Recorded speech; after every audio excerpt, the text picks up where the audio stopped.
Righto, welcome back to the Four Drive podcast, powered by Tyrepower, recording in the Backchat studios built by Grounded. I just saw a massive bit of spit bubble just fly out under my eyes. Hopefully the camera doesn't catch that. Music by the Southern River Band with Let It Ride. Get on to us on the socials, the fourdrivepodcast.com.au to buy the new merch, which Jaden apparently has gifted me with a jumper this week. Yeah, but I just tried to put it on and I think it's an extra small, so I don't think it'll fit you. Okay, that's fine. Yeah. We can I think go we back to the drawing board for that. Sorry, mate. Tyrepower, Toughdog, thank you to our sponsors. Now, mate, we've got a guest sitting across from us that we have been talking about getting in here since episode 1 of this podcast. Yeah, the beginning. He's been, it's only taken 3 years, roughly. Which is it's 3.5. Not bad. That's not too bad considering this man does a lot of work away. Yeah, but I feel like it's probably on us that we haven't. Nah, let's blame it on him. So it's your fault that we haven't got you on, mate. Thank you. Welcoming Salty Davenport to the podcast, mate. Thank you, boys. How you going? Beautiful. Thanks for having me. Yeah, well overdue. Can't blame COVID on it anymore. No, we can't. He's been knocking at the door just trying to get on for all this time. How are you, mate? Going all right? I'm going well. I'm going well. It's coming in the good season of getting warmer up north, cold down here. So start to pack up the car and the boat and plan where the hell I'm going. Yeah, that's head north. Yeah, that's about what you want to do, actually. Yeah, it is what I want to do, but unfortunately I'm stuck here in this chair. Yeah, just working away. Mate, for those that don't know you, there's probably a lot do that listen to our podcast. Do you want to give a quick overview of just who you are and what you do? Just before we get into a little bit of how you got there, just so everyone knows who we're actually talking to and what we're talking about. Do you want to give everyone a quick overview of that? Sweet. Yeah, I guess just a bloke that loves to travel and explore and see how far I can push things. I've got a Troopy, had a couple of dogs, and started out on YouTube might have been 10 years ago now. YouTube's kind of fallen by the wayside a little bit lately with work, but for me, it was always about just trying to document things and learn about where I was going and forcing myself to learn because I'd film myself doing it and use that as a memory as to where I'm going, why I'm going there, and how special it really is. And that's what got me into it and got me to where I am today, was just going out and curious about where I was going and filming it, and then the audience seemed to respond and love following it. Yeah. Yeah. And that work that you're speaking of is as a freelance photographer? Yeah, it's probably more film these days. Okay. I reckon photos are a bit of a dying art with everyone needing something, a hook within 3 seconds to catch their attention. So more documentary style filming these days, and photos are there to accompany it. Yeah. Yeah, right. So take us back to the start. So growing up, where'd you grow up first and foremost? Little town called Wickerton in the wheat belt. So where Albert Facey was from. So I didn't even know about Albert Facey when I was living there. Yeah. It wasn't until a mate from Hawaii came over and we were surfing up north. And I told him where I'm from and he's like, "Oh, Albert Facey." Wow. What? I was like, "How do you know about Albert Facey?" And he's like, "Yeah, Fortunate Life." I was like, geez, I need to do some research on where you're from. Yeah. That would be have you read that? No, I haven't. Life? It would be my favourite book of all time. Really? Yeah. I've read it twice. Highly recommend. And I'm not a reader. It's incredible. Yeah, incredible story. All right. So Wickman grew up on a farm? Yeah. Wheat and sheep farm. Yeah. Big skies, 7,000 acres, just the ultimate place for a kid to grow up. It's like, what do I want to do today? Like, oh, sweet. I'll, go out and get on the motorbike, or I'll go sift through the old homesteads on the farm and look for old bottles or coins, or go chase some sheep around, or get the air rifle and shoot some targets. Yeah. It was ultimate freedom. Yeah. And I guess that's what's kind of stayed in my blood since then. Yeah. So for those like Wickman, what's that? A couple of hours? 2 hours east of Perth. Yeah. And so the adventure lifestyle that you probably live now, if you want to call it that, which I reckon it would be for sure, definitely. In all facets of your life almost, the way you like to camp, travel and your work. Has that sense of adventure always been you from a young age, like getting out on the farm and just seeing what there is to do? Has that always been something that's been in you, or has that grown over time? Yeah, I think there might have been a pause when the parents split up. we moved to Mandurah. Right. And then like slowly moved our way up to Perth over 15 years. Yeah, okay. But in that 15 years, I think there was, adventures didn't really happen because you didn't have a car. Sure, you got a pushy or something you could get around, but it's only as far as you're willing to ride the push bike. But yeah, it wasn't until I finally had a car again, and then I could go, okay, like I want to go down south and park the car up and I want to walk 40 k's along this coastline and see where I can camp the night and try and catch a fish, but I'll also carry my surfboard. Like, there's really inefficient ways. Like carrying everything. Yeah. I think Jacob Wilcox just did something recently where he walked the Cape to Cape with a surfboard. I was like, jeez. Man, I did that like 10, 15 years ago. And with a fishing rod. Yeah, but it was with a massive swag, like just stupid. Yeah. There wasn't any lightweight gear then. So, so that's kind of where it started. Yeah. Righto. So what age would you have been roughly when like move to the beach or Mandurah, start to sort of experiment the ocean a little bit more as well? Because I'm assuming that was quite hard from Wickerpin. Oh, yeah. Bit difficult. Yeah, there's no waves in the dam. And there's no sharks in the dam either. Probably started to get into like surfing and all that. Still playing footy a heap in Mandurah. And that was from 7 till 15. Yeah, okay. And then we moved up to Perth. Yeah, gotcha. Yeah. But yeah, it was that time around Mandurah, Secret Harbour, then up to Perth. I think that's where the adventure slowly started to creep back in, and that desire to just get out. Yeah. I mean, always, I was always the kid that like slammed the door. I'm just going to run away. Yeah, right. And I probably would have if I could. Like, nowhere to go. Yeah, which direction? Get on the bike and start going. Don't go too far west. I'm a country boy. Like, I didn't even know how to catch a bus. Yeah. Let's go. Do you? This is jumping ahead a little bit, so we don't need to go into too much depth. Doing what you're doing now in your life, did you ever think at the age of 12 or 15 down in Mandurah that was going to be where you were? Nah, no chance. I hadn't really picked up a camera then either. Yeah, so of course, yeah. I think once I found a camera, I just enjoyed it and it was a hobby, but I didn't think I'd ever make money from it. Yeah. And even now, it's still like a pinch myself moment, like when I look around like the house or the Troopy or the boat, knowing that that's all come from looking through a lens. Yeah. It's it still feels pretty good. But I think originally I wanted to be a vet or a zookeeper. Oh, right. I think a zookeeper probably as a lot of children did. Yeah. Taking care of the best animals in the world. Yeah, exactly. Yeah, so when did you pick up a camera then? I got gifted a camera, a 2 megapixel Kodak. And it was... I love... Do you... Sorry. 2 megapixel Do you remember Kodak. your first camera? Because you're quite... A Canon EOS something, I think. Right. Yeah, okay. I just find that cool because like first DSLR camera, then like obviously there's little waterproof cameras that you get like when you were younger. You know those ones? The disposable. Yeah, the disposable ones. Yeah, 24 shots, and then that they use at weddings now. Yeah, yes, popular. they're big at weddings now. Yeah, huge at weddings. The compact. Yeah. That's what's keeping Kodak alive. Yeah, it's just wedding photography where they just throw the camera out.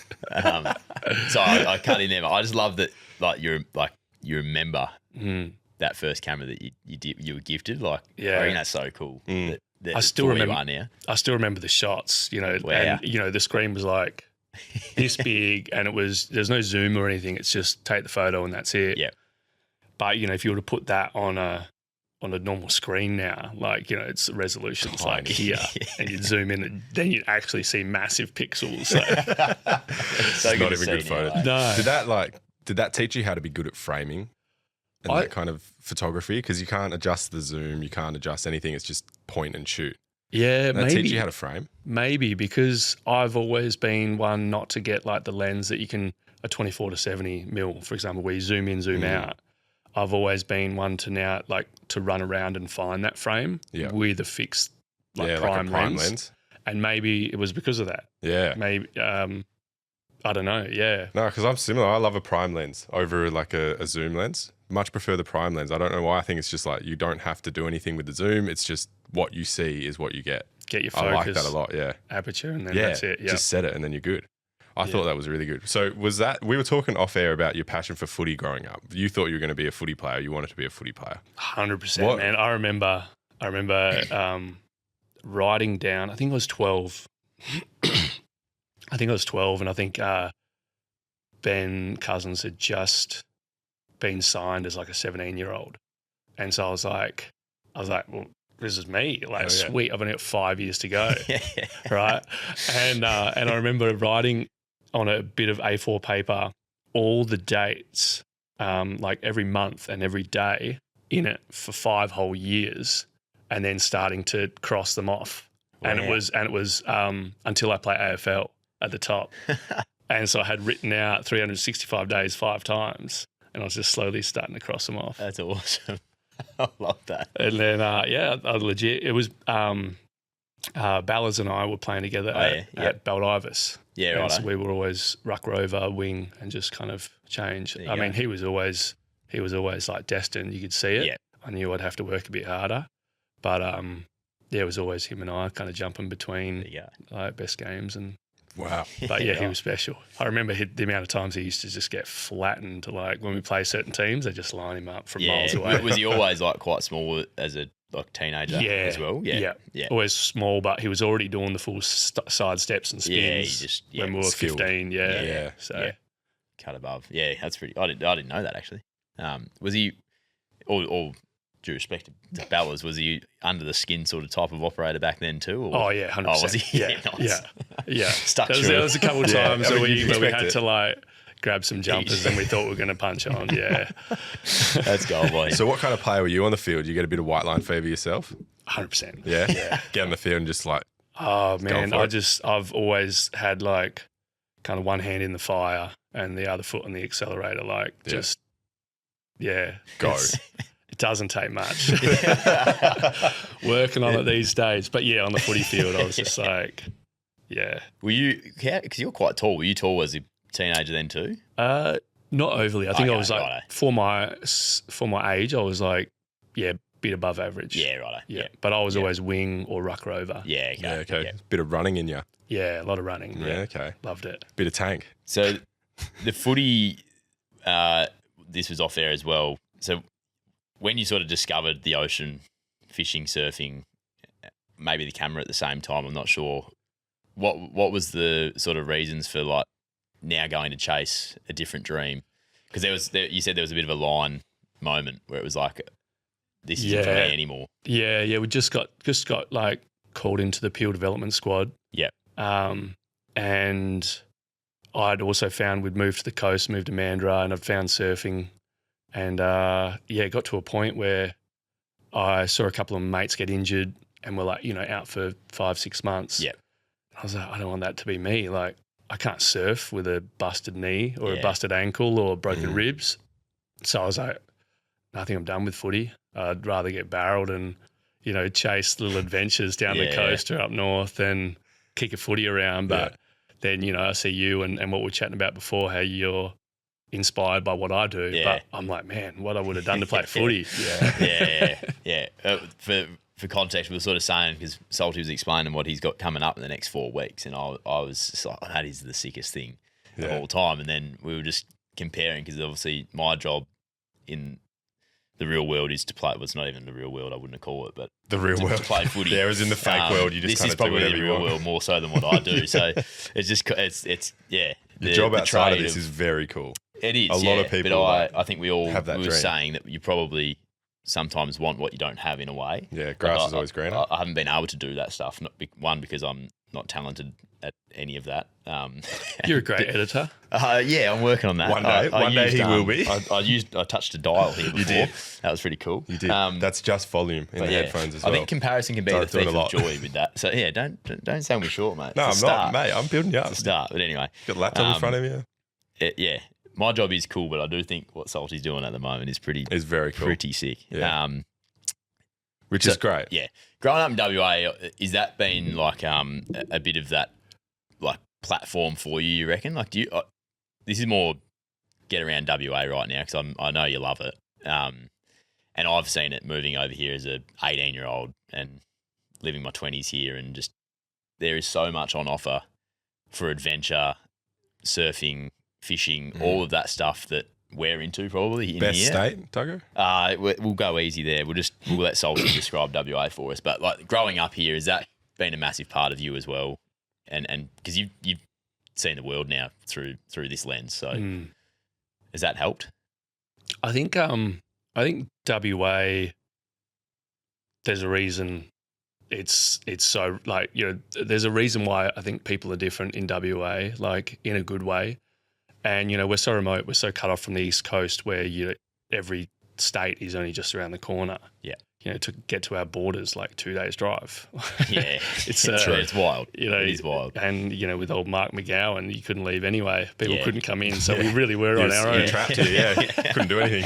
It was pretty good in here, though. It was. Very good when you're here. Couldn't get in. Or Not out. great getting in. But I think, yeah, just having, you know, we've got everything but snow, you know, and maybe rainforest. But, you know, you've got the desert down south, you've got the desert up north, you've got incredible beaches, you've got surf, you've got the Kimberley. Oh, we do have rainforest, yeah. Kimberley up north. Every kind of dangerous animal is here in somewhere in WA. You've got the inland deserts and the great sandy desert, the little sandy desert, all of that here. I mean, what's not to... It's in your blood, you know. You can't escape it unless you're just in the city 24/7. Right, as soon as you get out, you're like, okay, I see what WA is about, and I see why people love it. And you've got, you know, Margaret River if you chase some waves. I find every time I go into the desert or up into the Kimberley, I just feel like I'm at home for some reason. It's just like this big breath out. I'm like, I'm meant to be here. Yeah. Really? Yeah, I don't know what it is. Like, I feel it even probably more than I do going back to the farm. Yeah, it's interesting that I've loved about WA, and I didn't exactly grow up in Melbourne, so it probably suited me as well coming over here to live what was in the city. But any direction 40 minutes, I feel like I'm out of town. Yeah.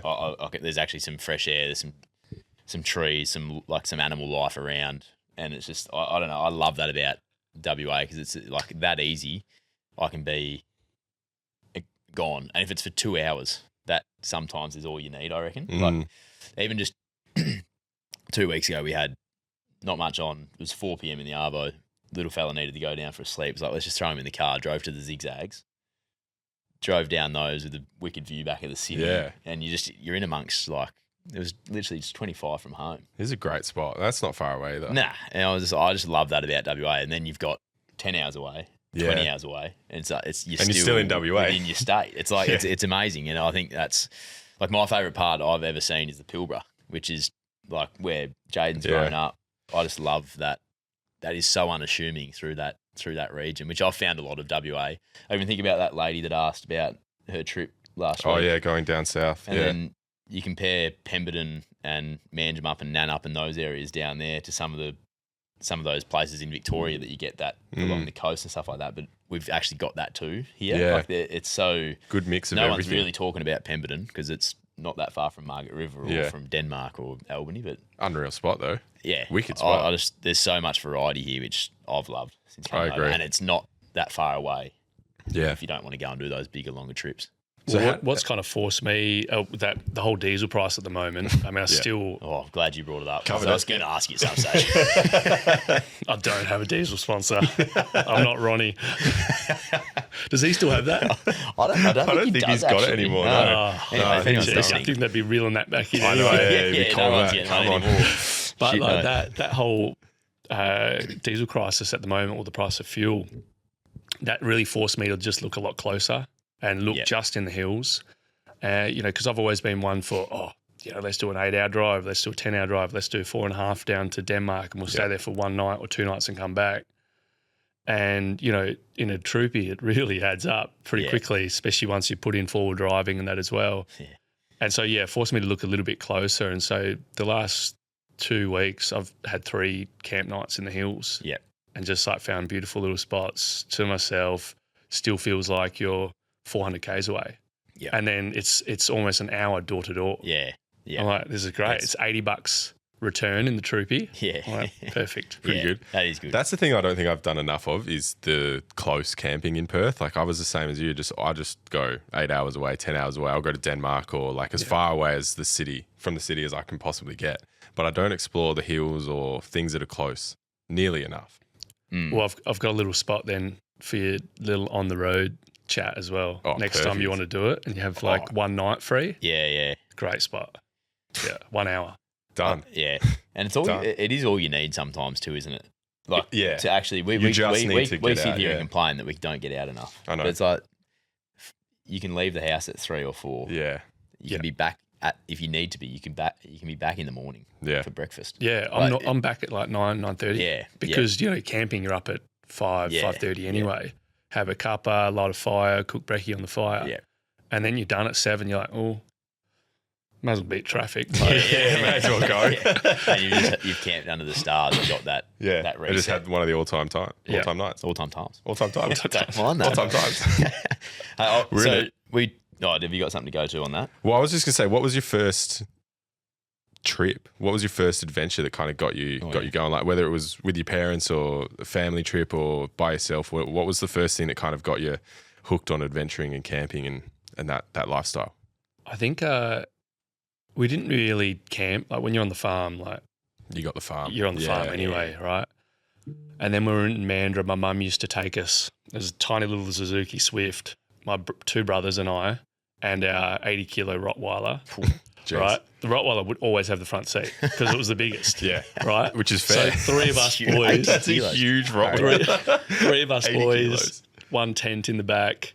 I don't know, whatever mum was bringing for us to eat. I don't think we had a cooker or anything like that. And then the massive Rottweiler in the front. We always used to get laughs because people would see my mum and then this massive dog sitting up in the seat, like, you know, seatbelt on. And then us 3 in the back. And man, I don't know what we were feeding it, but if that one let one go, I could imagine. we're stuck. And there wasn't windows in the back of the Zuki Swift. So we're just in So there, all the like, air's gone back. like, you know, kids' faces on the windows, right? It's the old help sign at the back window. Yeah, please. So many looks. They were kind of my earliest memories of camping, but I don't cool. think they inspired me. Yeah, I think it doesn't sound very No, inspiring. that's not inspiring at all. I'd almost quit camping off that. that was more like dwelling up, like just in those Yeah, campsites nice. there. Yeah. But I think it was my mate Pitchy. He just moved over to Sydney, and he was kind of chasing a dream over there. And he was going to put his car on the train, and it was going to cost him $800. And I said, "Man, I'll just drive it over for you." And he was like, "Oh, are you serious?" I'm like, "Yeah. I've got nothing to do. Like, Wicked bloke. yeah, I'll just drive it Unreal. over." I thought, "You just pay for fuel and anything I spend on like food or anything." And he's like, "All right, sweet." So I just drove it over, and I got over there in like 3.5 days. But just still that time in the car and looking out the deserts and the few camp spots at night and how silent they were and no one around. I think that was the inspiration. I remember pulling up just off the side of the road, and I woke up in the morning. I just hopped out of the swag, and it was like you'd kind of put your ears, like your hand on your ears like that, but I could see as far as the eye could see, and there wasn't a single sound, but it was like I was in a sound booth. Yeah, right. I was like, wow. I was like, this is what people must talk about when they talk about like real silence or on the top of the mountain, that kind of silence. I was like, I've never experienced anything like it. I think that might have been one of the key moments. Yeah, right. There you go. And that was that about 17, 18, was it? Did you say? Or a bit older? I think that was 20, maybe 22. Yeah, okay. Right. Yeah. I'd done a few little camps and all that. Yeah. But yeah, I think that was when I was like, oh man, I need my own car to do this Yeah. now. Yeah. And I need to get out here and see what it's about and Yeah. see where I can take it. It opens up so much for you. Like you can go find any surf spot, any desert, any camp spot now. If you've got a car, you can just go and do whatever you want. Yeah, Whereas if you've got nothing, what are you doing? Yeah. exactly. I mean, you know, you can still get a bus somewhere and then hike from there, or there's not really an excuse that you can't go and explore and go on an adventure, because adventure's personal, right? It's whatever takes you to the edge of your comfort zone. Yeah. If that's how you see your adventure. But so it could be anything. It Yeah. could just be getting out of your house and walking to the beach instead of catching the bus, and it's a 10K walk. Yeah. And see the places along the way. Like, yeah. I understand. I reckon I still walk around my own suburb, and either you do it in the driver's seat. I reckon you see the same thing each time. You sit in the passenger seat. I reckon I'll notice something different in my own street that I haven't seen, and I don't do it very often. So it's like stands out when I do. Yeah. Then you walk it, and it's like, see what you're saying about getting out there and doing it. Like the perspective is the way that you're getting there, I suppose. Like 100%. Without getting too deep. But I noticed something this morning sitting in the back of an Uber because I had to drop Lauren's car off for a service. Oh, really? I have never, ever noticed that. But it was right on the corner where I'd be watching traffic usually coming up. And I looked and I was just watching out the window. I was like, I've never noticed that. Yeah, you do see the world differently. I've lived in that suburb for years. 8 years. Yeah. It's just like, I was like, how's that? Even going back down streets the way you normally go up them, you always tend to favour one side. Yeah. Same with walking the dog. I always try and mix it up as much as I can. Yeah. Every little adventure. That perspective is interesting. It's good. What were you doing for work around that time? Because I kind of want to touch on quickly where you and the camera have been, because it's not always been, and we've spoken about this before, but it's not always been documenting yourself on a trip or doing the work that you're doing currently, which we'll get to later on. So because I don't know if Jade knows this, where did the camera take you for a few years there? Oh, do you want to go to that, or where was I before? Let's start with before and then go to... Yeah, go to where... that's a cool... Start about getting into it. It's such a unique... I want to see your reaction it's such a unique career. Where he's been I'm very curious now. I feel like I've done my research and I've missed something. You might have missed something. You might have missed something. He's I think he's onto it. Okay. Yeah, I already know about this one, mate. Skip it. Oh, well, everyone else can hear it then. He knows what I had for dinner last night. He probably does, this sicko.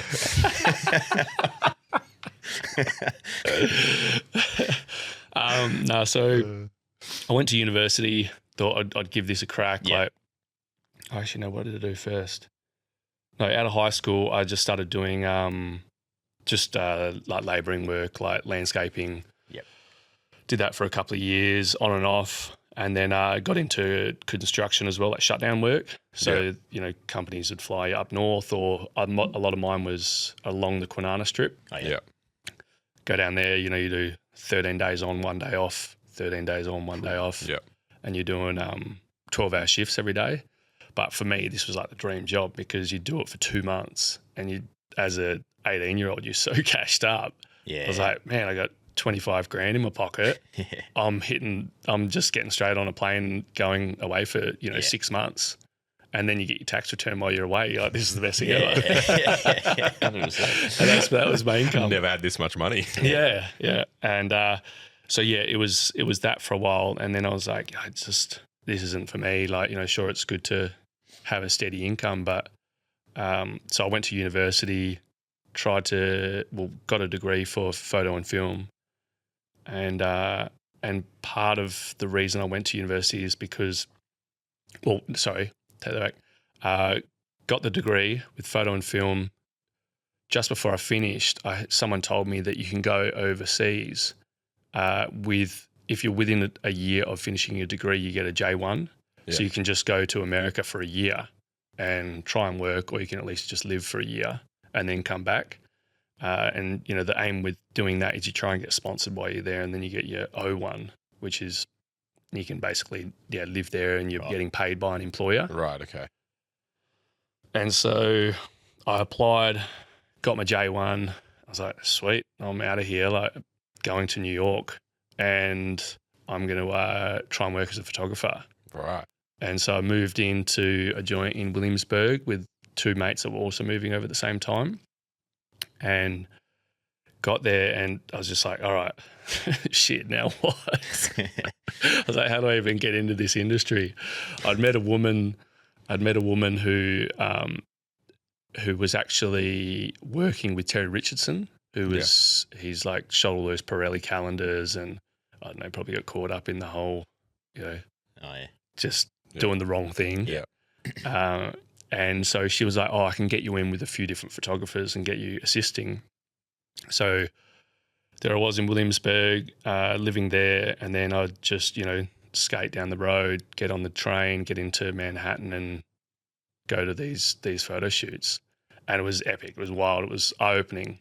And normally the way you get to New York is if you're in Perth, you move to Sydney, you assist in Sydney for a few years, learn all the ropes there, and then you go to New York with that experience. You straight there. Fucking nothing. Day one. With his skateboard In New York. Hey, this is proper fake it till you make it. I didn't even know, I wouldn't tell you what this is. Yeah. I wouldn't know what these stands are. All I knew was how to take a photo. Yeah. But then I'm all of a sudden, I'm in massive studios or on spots where they close down the whole street. Yeah, right. And set up all these lights and scrims and everything. And so at first I was the 5th assistant to the photographer. 5 assistants. Jesus. That's a big job, mate. That's Ultimately, you're pretty much running coffee. So wow. I can't believe the photographer's got 5 assistants. That's better than Trump. Yeah. Far out. Not Trump bad. should have none. Yeah, doesn't need them. And then I'd slowly get into the pool of assistants, and then people message you like, "Oh, bro, can't do this. Can you do this?" And then you'd go to that shoot. Yep. And then towards the second half of that year, I fell in with a photographer, and I was like, his second assistant, I think. And he'd be Moving like, his way up.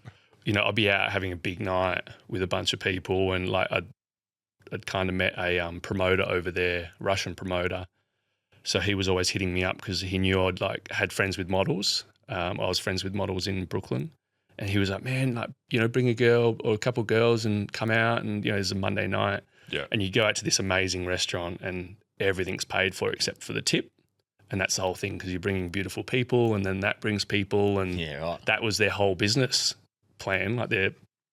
And so we'd rock up and we'd eat this amazing food, drink heaps of drinks, and pay $200 for 12 people. Yeah.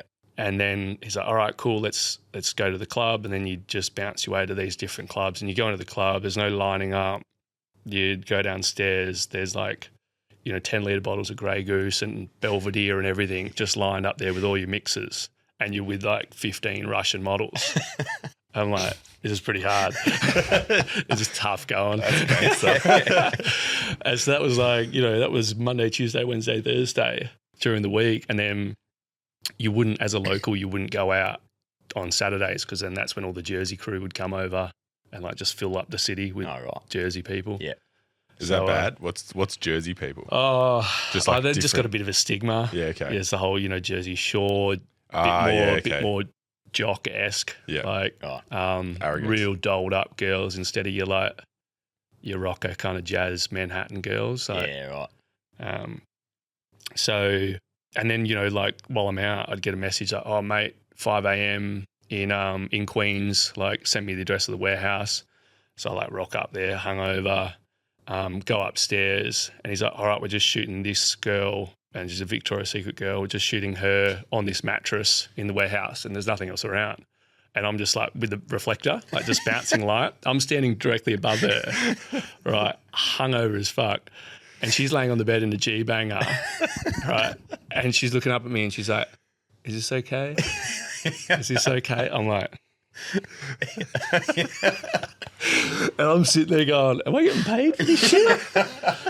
People pay for this stuff. Oh, God. Am I getting paid for this?" Oh, I love it. So then it was months of that, and it was epic. It was amazing. It was wild. New York was a wild time. It sounds it. If I stayed there, who knows what would have happened. But I know, as you're saying this whole thing, I can't help but go back to you sitting in the back of a Suzuki Swift with your two brothers and a Rottweiler in the front farting on you. It's not that long later.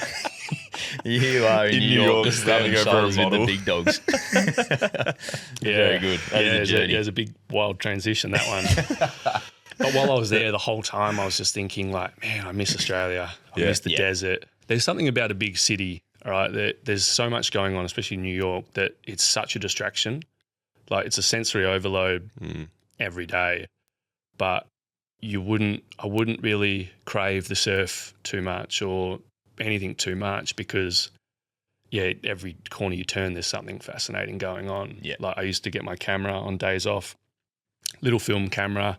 I'd dress down, old kind of leather jacket, ripped jeans, and I'd go up to Harlem in the Bronx and just kind of like start documenting just basically hood, Yeah. you know, like Yeah, right. thugs on the corner, like chicks all So would you approach them and be Yeah. like, can I take your photo? Yeah. Yeah, right. Yeah, and they're like sitting out front of a bodega leaning on a car, like, Yeah, you know, wow. old caddy or something, or like, and I just roam the streets, man. You don't see, then you didn't see any white crew up there. Yeah. It was just you. local Harlem, Bronx. Yeah. So they probably thought maybe I was a local. Yeah. And so like thought nothing of it. Yeah, okay.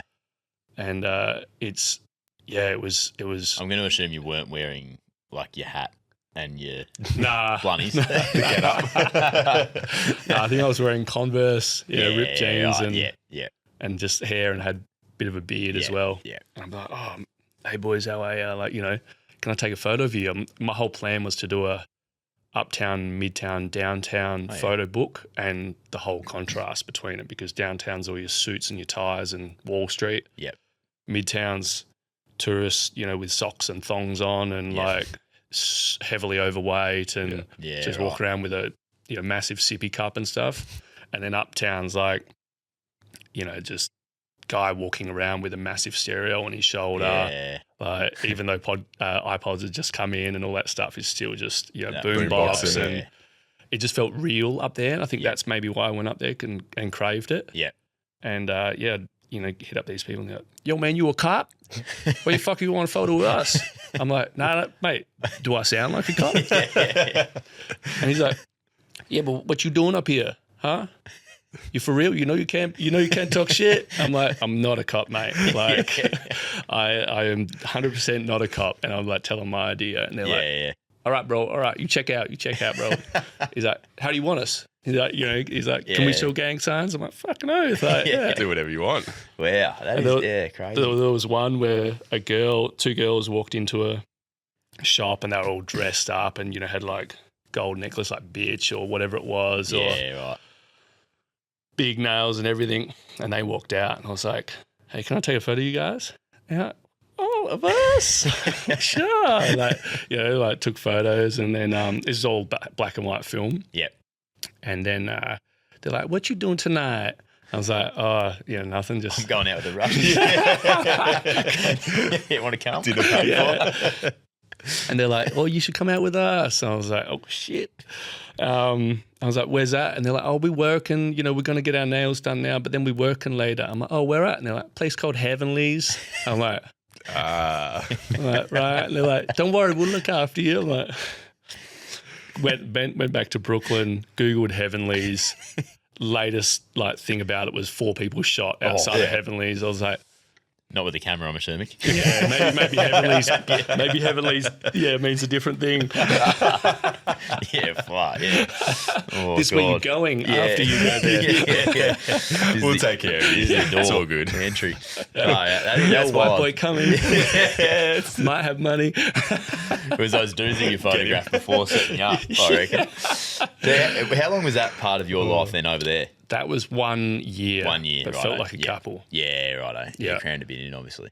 Yeah. And then I came back to Australia, and I was like, no, I'm just going to start. I'm not going back to construction. Yeah. I've not giving myself a plan B. It's just photography, and that's how I'm going to make it.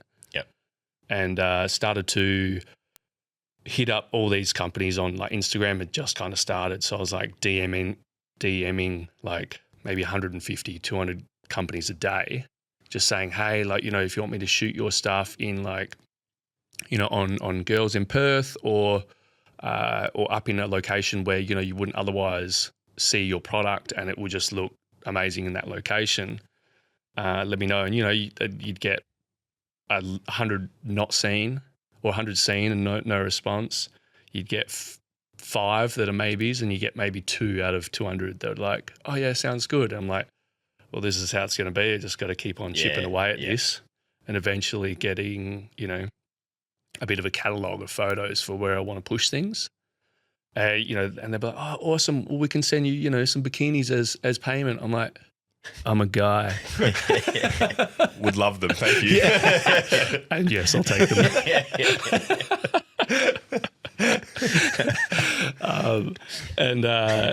And yeah, so I end up shooting girls, you know, in Perth, and trying to get into that model agency scene. And it was just hard work. Like they would really cage them. Like in Perth, I don't know, it just feels like the modelling scene in Perth they feel like they're in New York, but they're so far from it. Yeah. Like the people running the agencies. Right. So, you know, in New York, you'd be like, oh, can I shoot this girl? And they're like, you know, fucking top model, right? And they're like, yeah, no worries. We'll send her to, you know, your location and send us the photos after. And you're up on top of a rooftop in Brooklyn and shooting photos with the New York and the skyline in the background. And in Perth, they're like, where are you going? What time do you need her? What time's she coming back? Who else is going to be there? Are you picking her up? You know, and then this is the payment and everything else. I'm like, poof, like, I'm just trying to get photos for you girls. Like, you know, this is how they're going to, this is the chance, you know? Yeah. I think, and they're all like just starting out models. So I'm like, any chance they get, surely you Jump hand them out and take them. Yeah. Like, and then eventually that kind of put me off it. And I was just like, nah, it's just too hard work. And then started shooting surfing, and I was like traveling to kind of Hawaii and over east and shooting like pipeline and In the water? yeah, Right. Yeah. I was never really one to sit on the beach with a long lens. I was always wide angle right there, about to die at pipeline. Pretty crazy. Yeah, and I loved it though. Just that thrill, like you're in the arena Yeah. on the North Shore with all of the best surfers in the world. Like you got Slater dropping in right in front of you, and it's just you and him, you know. And you're just like, cool. That's wicked. Wow. yeah. It's not an easy career path to get into. Freelance photography, filmmaking, like that whole thing. And it's not cheap. No. Like the gear that you'd have to buy is very expensive. How'd you go with all that kind of stuff? Being young. Yeah. Young, when I first started out, it was definitely that construction landscaping that was kind of, you know, financing that. And then after that, it was just saving. I remember like the first, even when I met my missus now, Essa, the first couple of years she met me, I think I was 27, 26, I don't know. And I was earning, I think like two of my earnings for the year were like $3,000. The next year was like $8,000. Yeah, right. And, you know, she's like a few years older and she's like with ultimately like a bum. I'm like, I don't know how long she's going to stay with me for. Play, basically. Yeah. I'm like, this is my sugar mama. And I don't know, it was tough because, I mean, you know, how do you live off $8,000 a year? Seriously though. Yeah.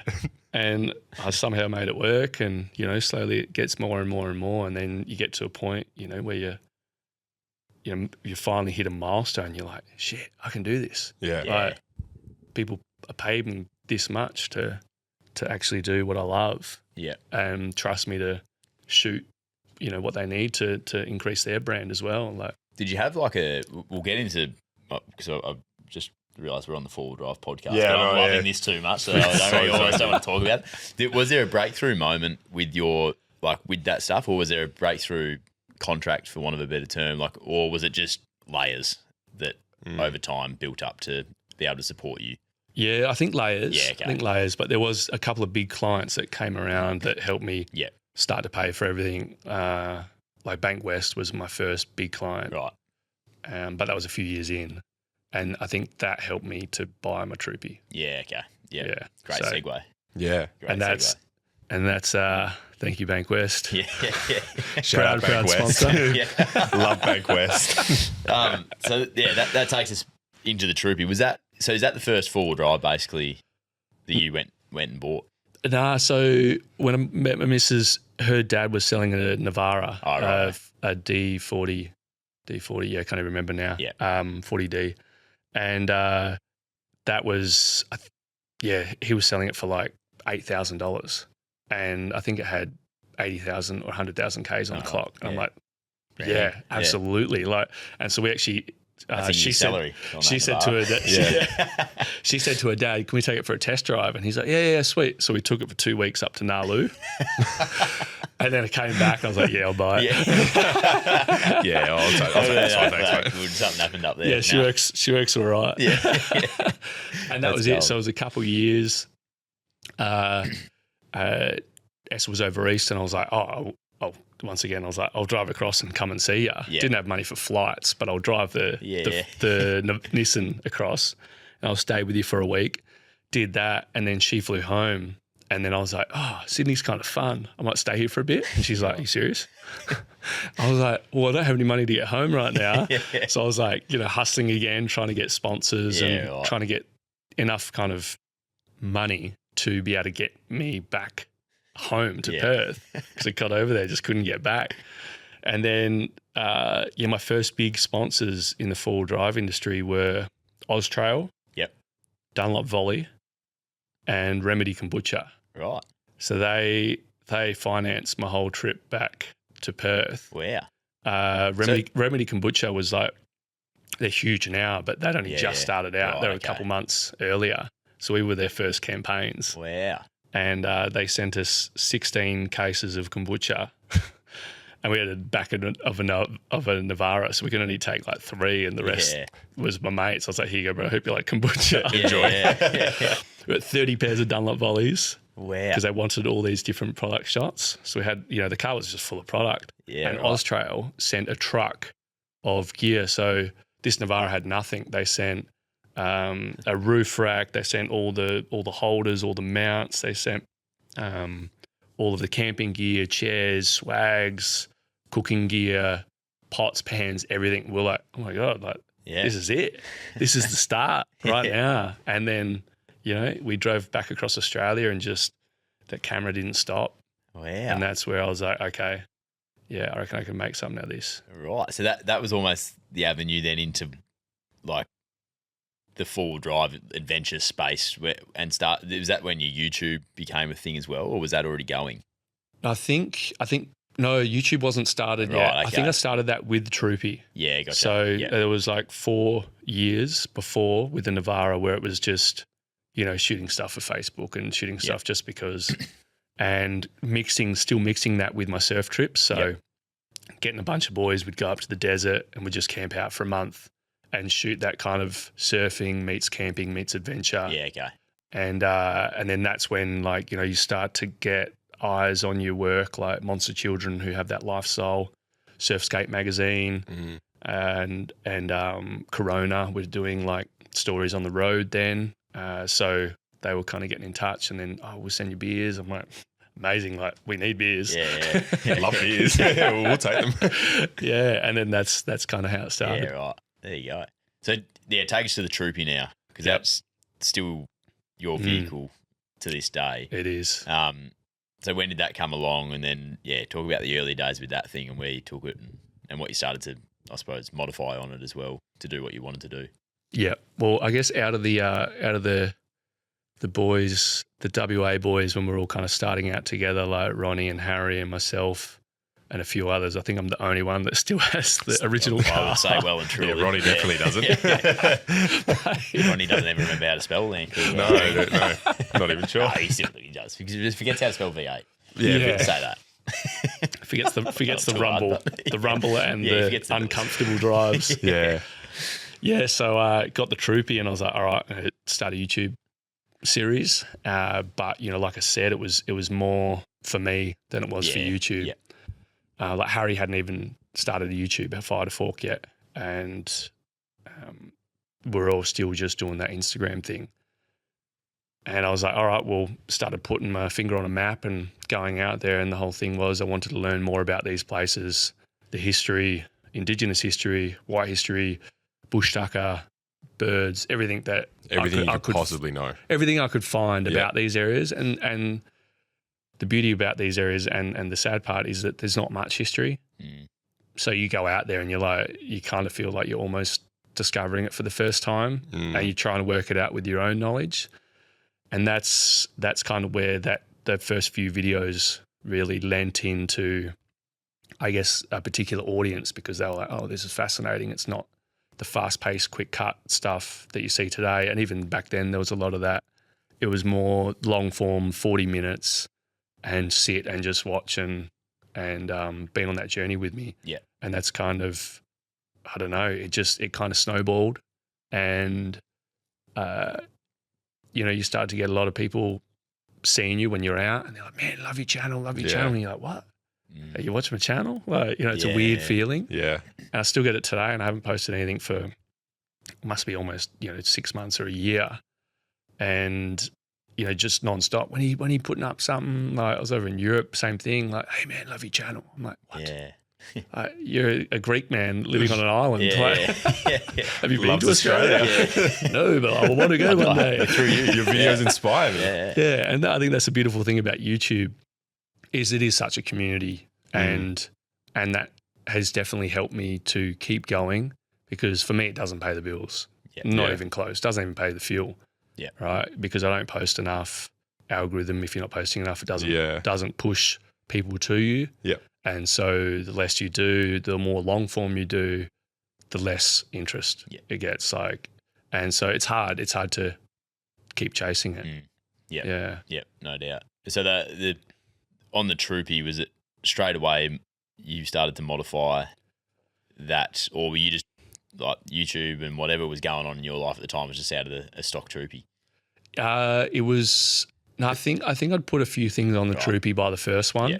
I think there was a few carry-on sponsors from the Navara, and I told them what I was doing, and that I got one of the first in WA, the first 2018 Troopies. Yeah, there definitely wasn't many Sandy Torp Troopies around then. Like now, it's just insane. They're everywhere. Yeah, and there's like a dislike for them because people see them. I'm like, get over yourself. Like, people there is like a bit this of that, colour. isn't there? There's 3 colours to choose from. Yeah.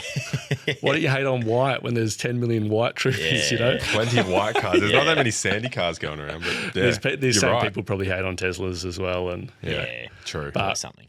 So, so I got the Sandy Troopy and, told them what I was doing and got those sponsors happening. And very quickly, like, the Troopy started to get built up. Yeah. And was, I guess, people either love you for your car, how you do up your car, or they love, the story you're telling and where you're going. Yeah. And I think mine was a bit of a mix. Mm-hmm. You've got some people that only will post photos of their car or videos of their car, and thousands, hundreds of thousands of followers, but there's no real journey to it. It's all in the shed. It's and so just different audiences. Yeah. Got the stuff with the Troopy kind of built up, and then, sponsors slowly change and ideas of where I want to go and what the Troopy's capable of would change as well. And now it's an absolute weapon, but I'm still forever upgrading to make it more comfortable or to, the more you do, the more you change it from what it originally was. Yep. And then you're like, I'd want to get it back to that same feeling of what it was, but you've added a ton. Yeah. So much to it, yeah. How is it still comfortable? What's the current setup in it at the moment?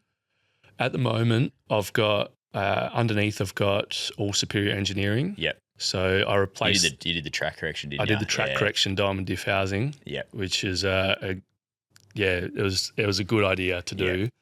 Yep. Because firstly, it's like it's built for a tank. Like you'd hit anything with that and it's not going to do anything. And also having offset tyres front and back on your spares, you've got one for your back, one for your front. And then when you do your tyre rotation and balance, the guys would charge you $600 because they have to take 3 of the tyres off the rims, put them back on. Yep. We're in the same boat there, Duggo. Yeah. Oh, is that what you're doing now? Yeah. We've got the offset on the back. Yep. Haven't done a tyre rotation yet, but I'm due. Actually, I'm due, and I'm putting it off. I'm due for track correction. Yeah. And then still, so your rooftop tent have been for a long time. Yeah. That's still the go. Did you ever consider the roof conversion? I thought about it, but I also think that I've spent so much time in my car, I don't want to then sleep in it. Yep. Like I can understand, you're reducing your height and your weight on the roof, and so you're more stable down the tracks, even though Troopies are never going to be stable. But it's just like having that rooftop tent, man, you always wake up with a view. Yeah. Like even if you're in a city parking lot, Yeah. you're going to see over the top of houses. Yeah. you know? Great view. Yeah. It's great up there. It's like those real estate places when they put a stairway in the middle of nowhere and go, this will be your view. This is a great view. Yeah, you know you've Just got your rooftop tent. Climb in the rooftop tent and you'll see. Same thing. So yeah, I got the James Baroud on top. Yep. Love that thing. It's epic. Wind, rain, everything. Like it's just, it doesn't shake. It doesn't. There's no fluttering. Mm-hmm. Old rooftop tents were just. Yeah, noisy. You could even just get a 5 kilometre hour wind from the wrong direction and just all night, and you're like, oh, and then you're out there with taping it up to something or tying that to somewhere else. With a and- knife, just cutting it off. Oh, get rid of it, mate. or Honestly, I don't need it. Yeah. Too annoying. Yeah. Because that's been on there for a while now, that Yeah. James Baroud. Yeah. So I've done a couple. They've sent me like each time they do a new model, Yep. I'll Yeah, right. sell the old one or send it back Yep. to them, and then they'll send me a new one. Gotcha. Yep. And then I've got James Baroud awning as well on Righto. there. So there's a full tunnel you can climb through if it's raining and that, which is great. Oh, that's good. In the back is all custom installation. Yep. Like drawers, fridge slide, and I've also ripped out the back seats only like a year ago. Yep. Because Oh, right. So I you've was just like, got the 2 in the front. Yeah, 2 in the front, and then I've turned that into storage in the back, but Yep. still like a dog bed. Yeah. So just 2 like kind of lift up hatches. Yep. And because I was like, well, the back seat's kind of a waste. Very rarely am I the designated driver Yeah. and have people in the back. You know, if we're on the beach and we're chasing waves and the boys just jump on the side steps and we race up the beach to a different wave that's breaking, and then that's it. Yeah. Yeah. That's all you need. Yeah. So I've got just a quick one, just not on the Troopy, but do you think your long form style of YouTube videos helped gain you that audience rather than the quick cutting, like engagement type videos? Do you think that long form, your style of cutting videos helped just build that for YouTube Yeah, I think so. in those early days? Yeah, I think, well, people were craving it. And when I first put out, I was, I just thought, 40 minutes. I was like, that's about how long it is to tell this story. Yeah. And people were into it. And then I saw, like everyone else kind of doing shorter videos. And I was like, oh, maybe I should, scale it back, make it a bit quicker, more like 20, 25 minutes. Yeah. And with that, that's when I was kind of thinking, well, I'm not really sure what's working, because 40 was working great, 25 is working great. Do I go back to the 40, or do I just, whatever it lends itself to the length of the video to tell the story? Yep. Do I just keep it at that? And next thing, there's people doing 8-minute videos. I'm like, what now? Like, 2-minute videos. Yeah, well, I wasn't sure if, you still get paid for 8 minutes or whatever it was. And like I said, it was never really about payment, but if I still get a couple $100 Yeah. a month coming through, then sweet. Yeah. And then started looking around, and people are just putting up GoPro videos for their whole YouTube channel and really bad edits. I'm thinking, well, am I wasting my time here with like good edits, good shots, clean transitions of music, of the photos of the drone shots then to whatever, when people are making 20 grand a month, putting up horrible clips, but I guess people are just hungry for content, and it doesn't matter what the quality is. If there's a little bit of humor in there and a little bit of action, then people just put it on and kind of have it as background. Yeah. And then I was like, I don't know if I want to keep doing this. Yeah. It's disheartening. And like, mean this in the best way possible, like a one-man show with obviously film, photo, you are the content yourself, editing Doing yourself, like that's all you. Yeah. There's no one in the background doing all that for you, which No. a lot of these channels probably have now. Yeah.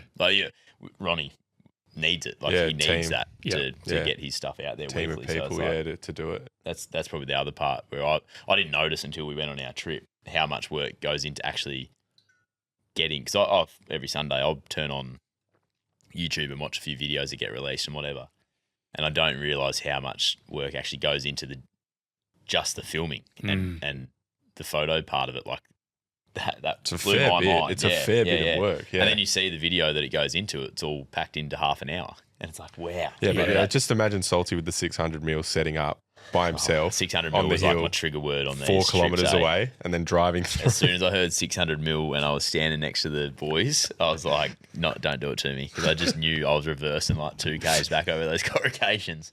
I was like, well, hey, this 600 mil was going to be lost on the gun barrel. Yeah, What happened to 600 mil? I don't know. Yeah. Togo had it last.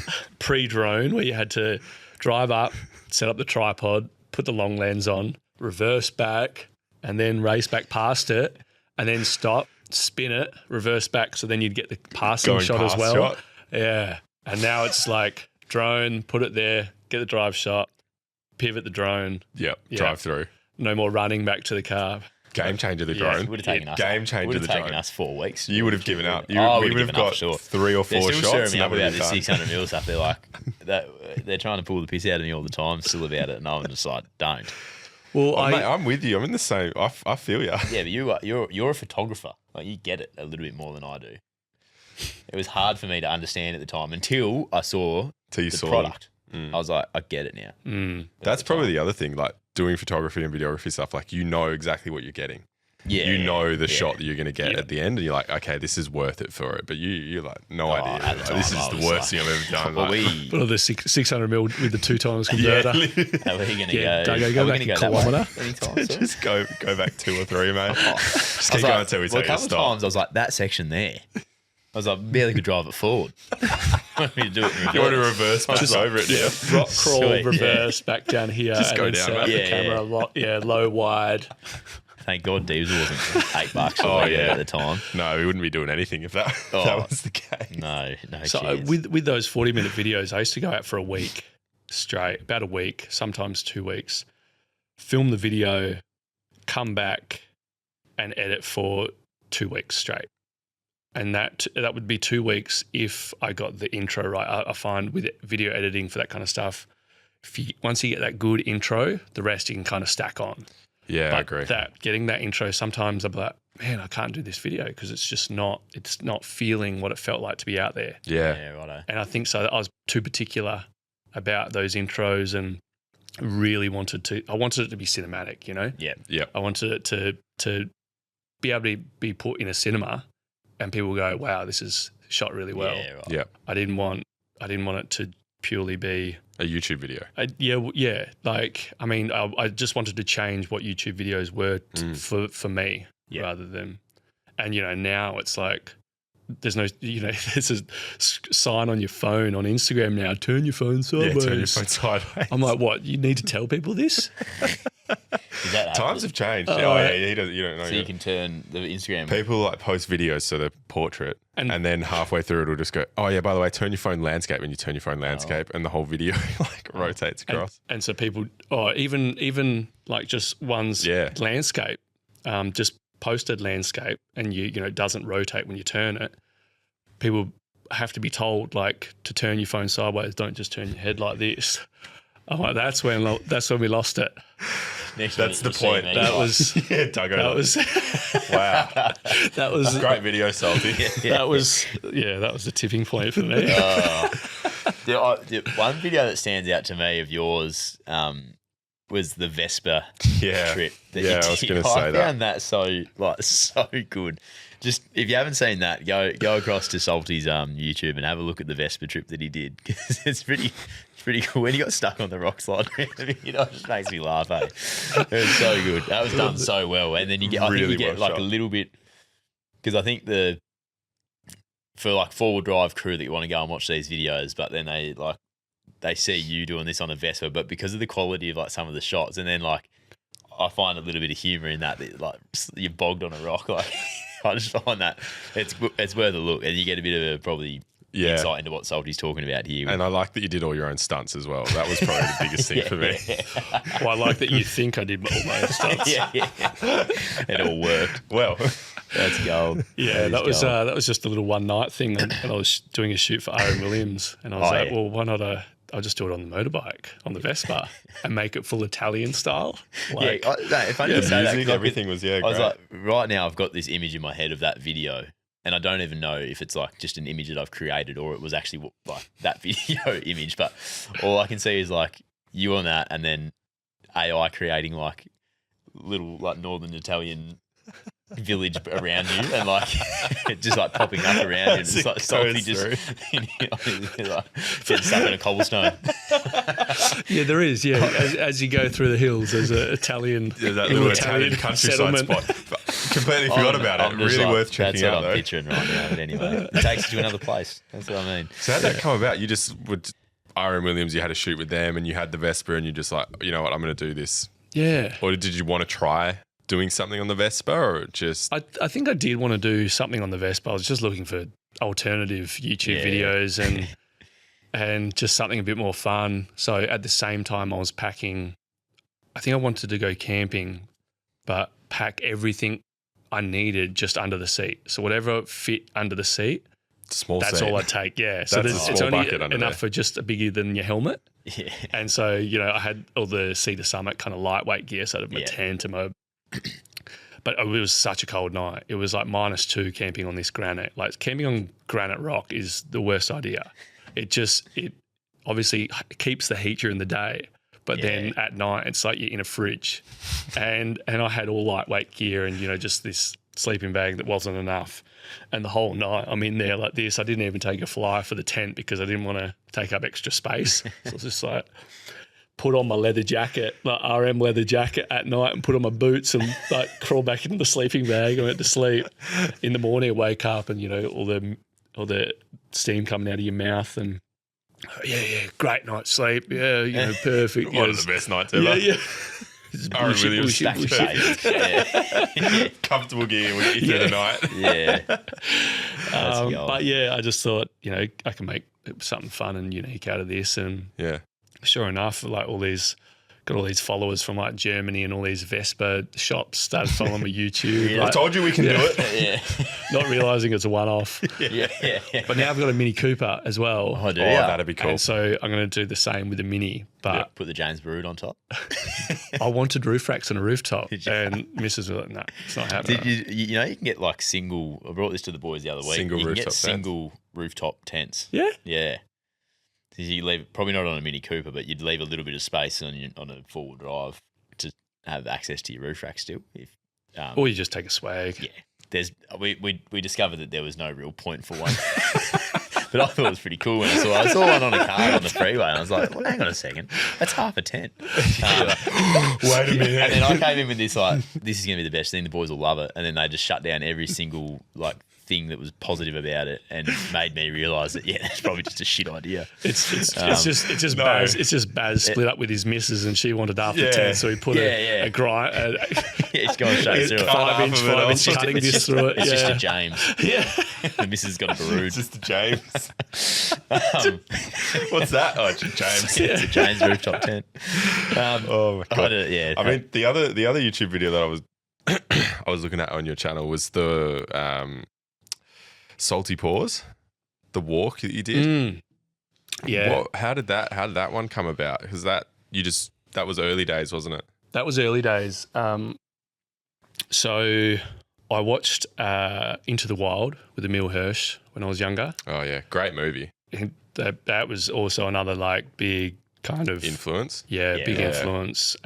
Big light bulb moment where I was like, I want to do this, but you know, it obviously. The whole storyline is very selfish and left everyone hanging, wondering where he was.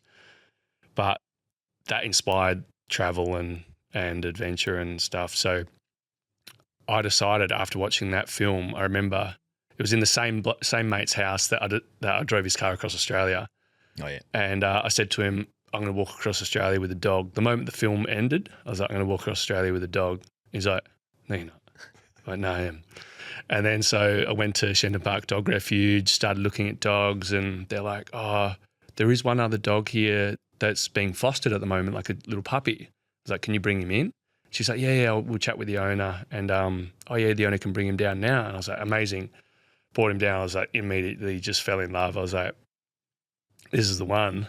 And I'm locking him into a lifetime of adventure. And so adopted him. You know, didn't have a whole lot of money. And I was just like, well, it's just me and you, mate. We'll just fend for ourselves and see if we can survive, you know, this crazy world. Yeah. And that was Morrison. He only passed away in December, unfortunately, but he was 15 years old and I got him at 2 months. Oh, wow. And he'd just been on every single adventure. And so the whole plan was to get him and walk across to Australia, did everything, did all the prep for it. And then it came down to, for some reason, I wanted maybe RSPCA to like at least have their support, not fund it. And they're like, no, we can't support that. I'm like, why not? And they're like, it's animal cruelty. And I was like, excuse me? I'm like, would you rather me leave him in the backyard for the time it takes me to walk across Australia, like everyone else does? Yeah. And it didn't get their support, and it really Be a dog's biggest dream. yeah. Oh, Mate, genuinely. yeah. They're like, it would hurt his paws. I'm like, he wears shoes. There's dog You shoes heard these dog shoes days. on the time. Yeah. So anyway, it for some reason it really disheartened me and put me off. So, years went by and we were kind of doing all these adventures and camping, and everywhere I went, he went. And then I was like, let's still try and raise some money for the dog refuge where I got him from, because they're forever getting an influx of dogs and we don't have the money to support them. And so I decided, I'll just walk from Perth to Augusta. And we'll just raise money along the way somehow. Don't know how we get money on something like this. Yeah. And then, so we ended up getting dropped off at Secret Harbour and then just started walking and, over the course of, I think, 10 days, got to Dunsborough and, got news channels were picking it up and all the local, like Bunbury and Mandarin, all that, were putting it in their newspapers and people were phoning in money, and I was like, this is sick. Like, I can just walk and raise money for some some dogs that need it. Yeah. And that was our first kind of big kind of walk adventure together. That is unreal. Yeah. How long did it take you to get to Augusta? Didn't end up making it to Augusta. Right. We finished in Dunsborough. My ankle blew out because I lost my shoes. Oh. And so we were barefoot the whole way, except for when you get to just north of Bunbury, Australind, you got to go all the way through Bunbury on the bitumen. Yeah, right. And I had a massive heavy pack, and that's when my ankle blew out because it was like 25 Ks of just bitumen and barefoot. Yeah. And after that, and then when we got to Dunsborough, there was also 2 massive storms coming in back to back, and I was like, I'm not putting my dog through this. Like, we've done enough. Yeah.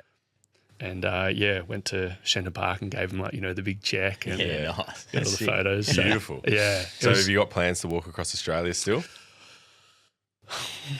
Don't know if my bloody joints will handle it these days. So maybe Duggo, if he's post career. Well, Yeah, jeez. My joints Mate, definitely you might be won't worse. handle it. But we might get to Kalgoorlie and be like, no, both our knees are blown out. yeah. Don't call it. Go to the pub. Couple hours out of Perth, I'd be done. Yeah. One thing, one thing I do want to throw in is one of my first trips up to the Kimberley. I was just reaching out to everyone, and I had Corona in the car, and they wanted like one of these journey pieces. And Instagram, like I was saying, was kind of only just starting out still. I was just seeing who was in the Kimberley. I didn't even know where Broome was in regards to Kununurra and all that. And something popped up in the feed, and it was like these cowboys in the Kimberley. I was like, sick, and helicopters mustering, and coming from the farming background, I'd never been on a cattle station, but I was like, I want to be part of this. Yeah. Whatever this is, Yeah.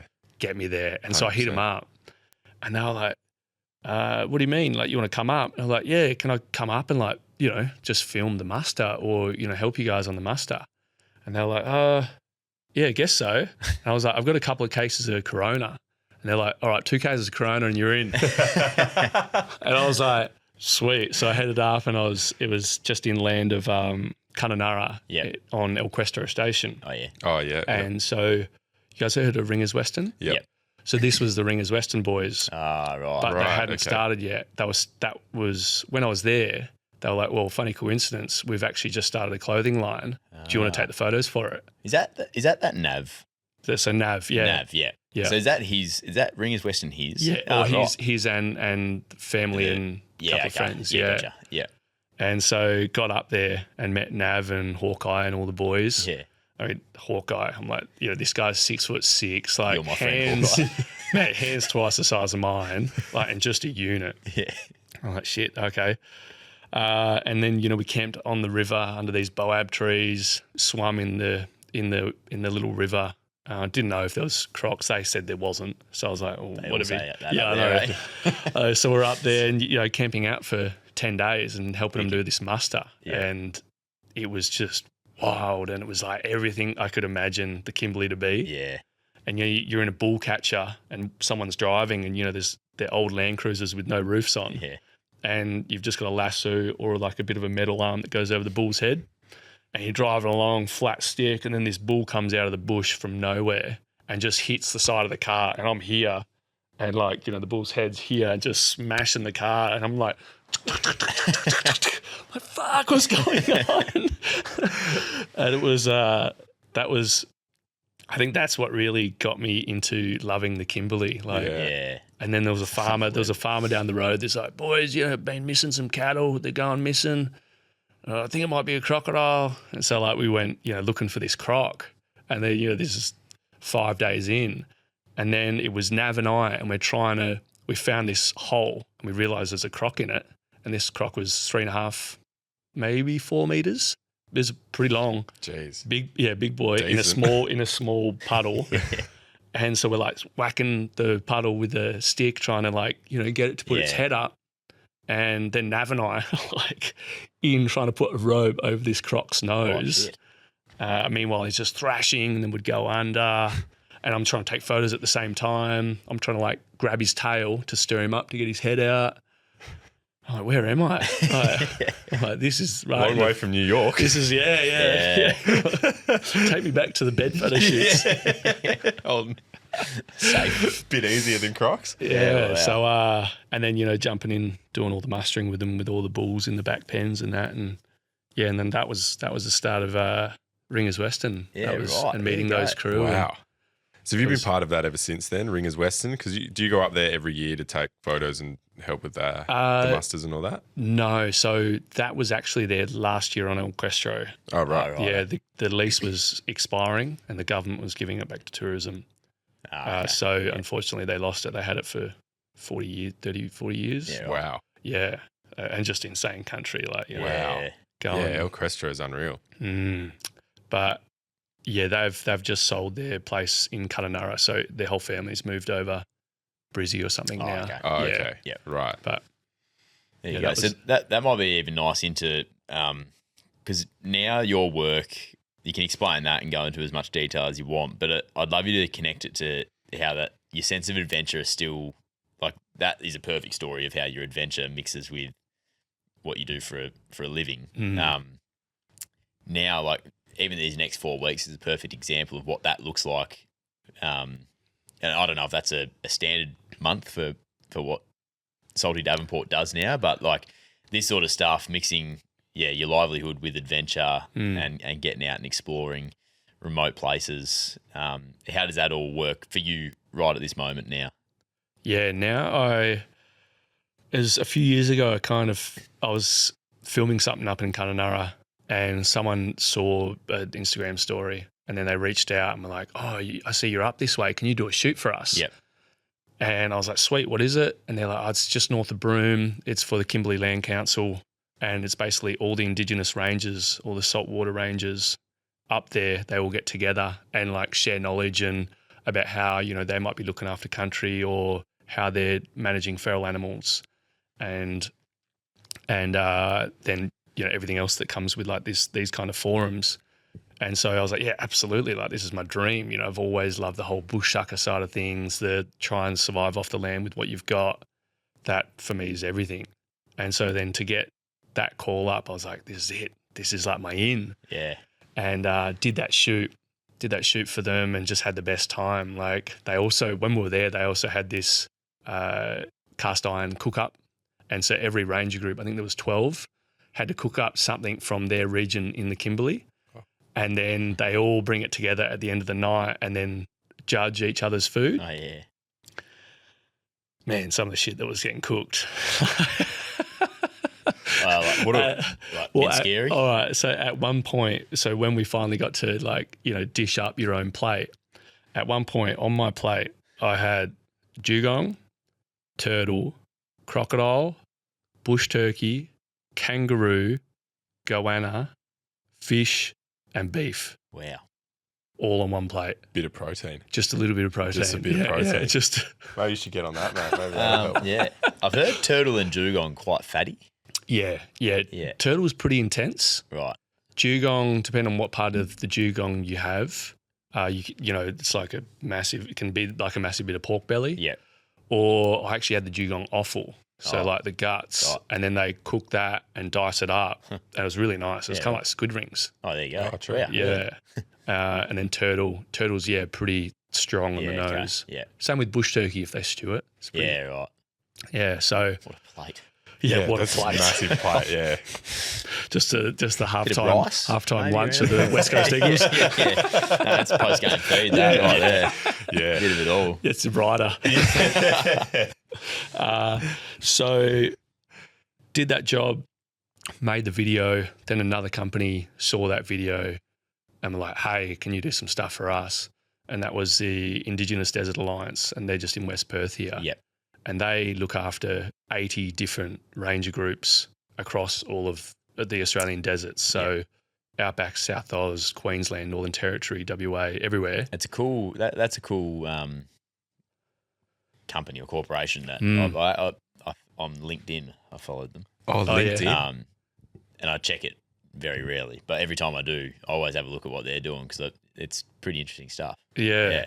Yeah, Well, so yeah, it's probably I probably found them through you, to be honest. That was probably the connection. we on LinkedIn? Don't know.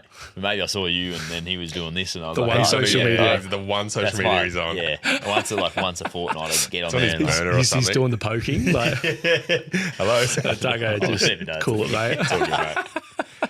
Don't even check this one, buddy. Just because you're active on it. Right, So- yeah, active.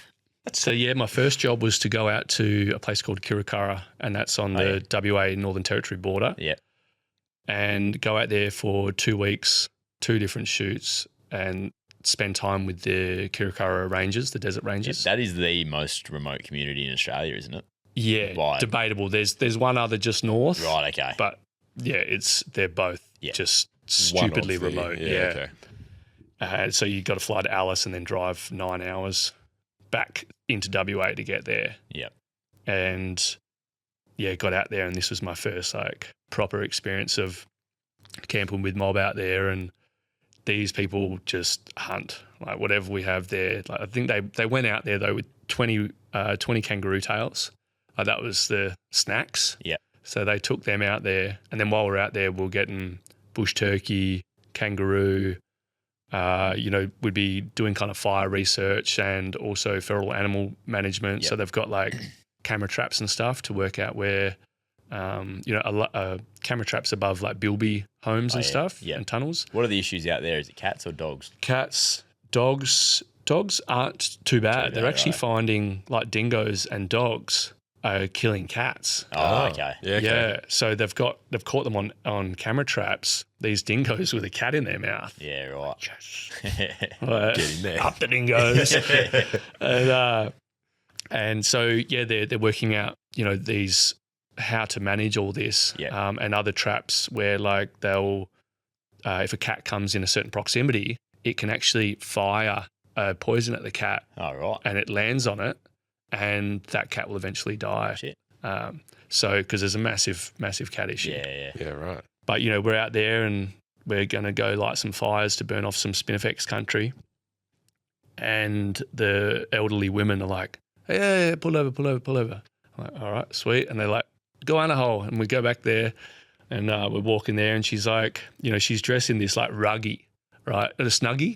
Yeah, She's right. in a snuggie, right? No joke. Snuggie, barefoot. She's got this big crowbar pole. And she's like, he's on holiday. I'm like, does that mean he's in there or he's away? And I'm like, no, she's like, no, he's in here. And so he's like poking along. This is like 20, 30 seconds. Boom, sits down, digs three like scoops with her hand, pulls out a goanna. I'm like, what? Like, how did you know it would be there? Like, the hole's like 20 meters away. Really? She's like, pulls it out, and she's in her 80s. So 3 of these women Wow. were known as the Pintuby Nine. Oh, really? Yeah. Wow. So 3 of them were born on country Yeah. and didn't actually go into Western civilization until they were 15, 16. Wild story, that. So I was camping with 3 of them. Wow. And they've still got all the song lines about all the distance they used to walk with their parents and everything. And, there was a story about when they were younger, they found this because people were starting to drive out remote places to look for them, to bring them in, get the church involved, all the rest of that stuff. Yep. And they found this like big rock, and it was cold, and they're like, well, in the desert, if you can find water, you're going to survive. And so they found this big rock, and they're like, there must be water inside. And some of the men, and one was her father, cracked it open, and then they quickly started drinking it. And it was a big 44-gallon drum of diesel, and they were all throwing up and sick for days. And she remembers that vividly. Wow. And they thought it was because they hadn't seen anything like it. Yeah. Wow. Yeah. Yeah, so That's insane. I've heard that I don't know if it was the Pintuby Pintuby. 9 or another story that I've heard, but they were seeing planes go overhead before they'd actually seen a white person. Yeah. Like crazy to think. Like what would be going through Your head. their minds is like that. It would be frightening. I would have thought, like really frightening. Yeah. And The story of that when they were actually discovered, and because like, I hope I'm not getting my stories mixed up. Is the Last Nomads the book on?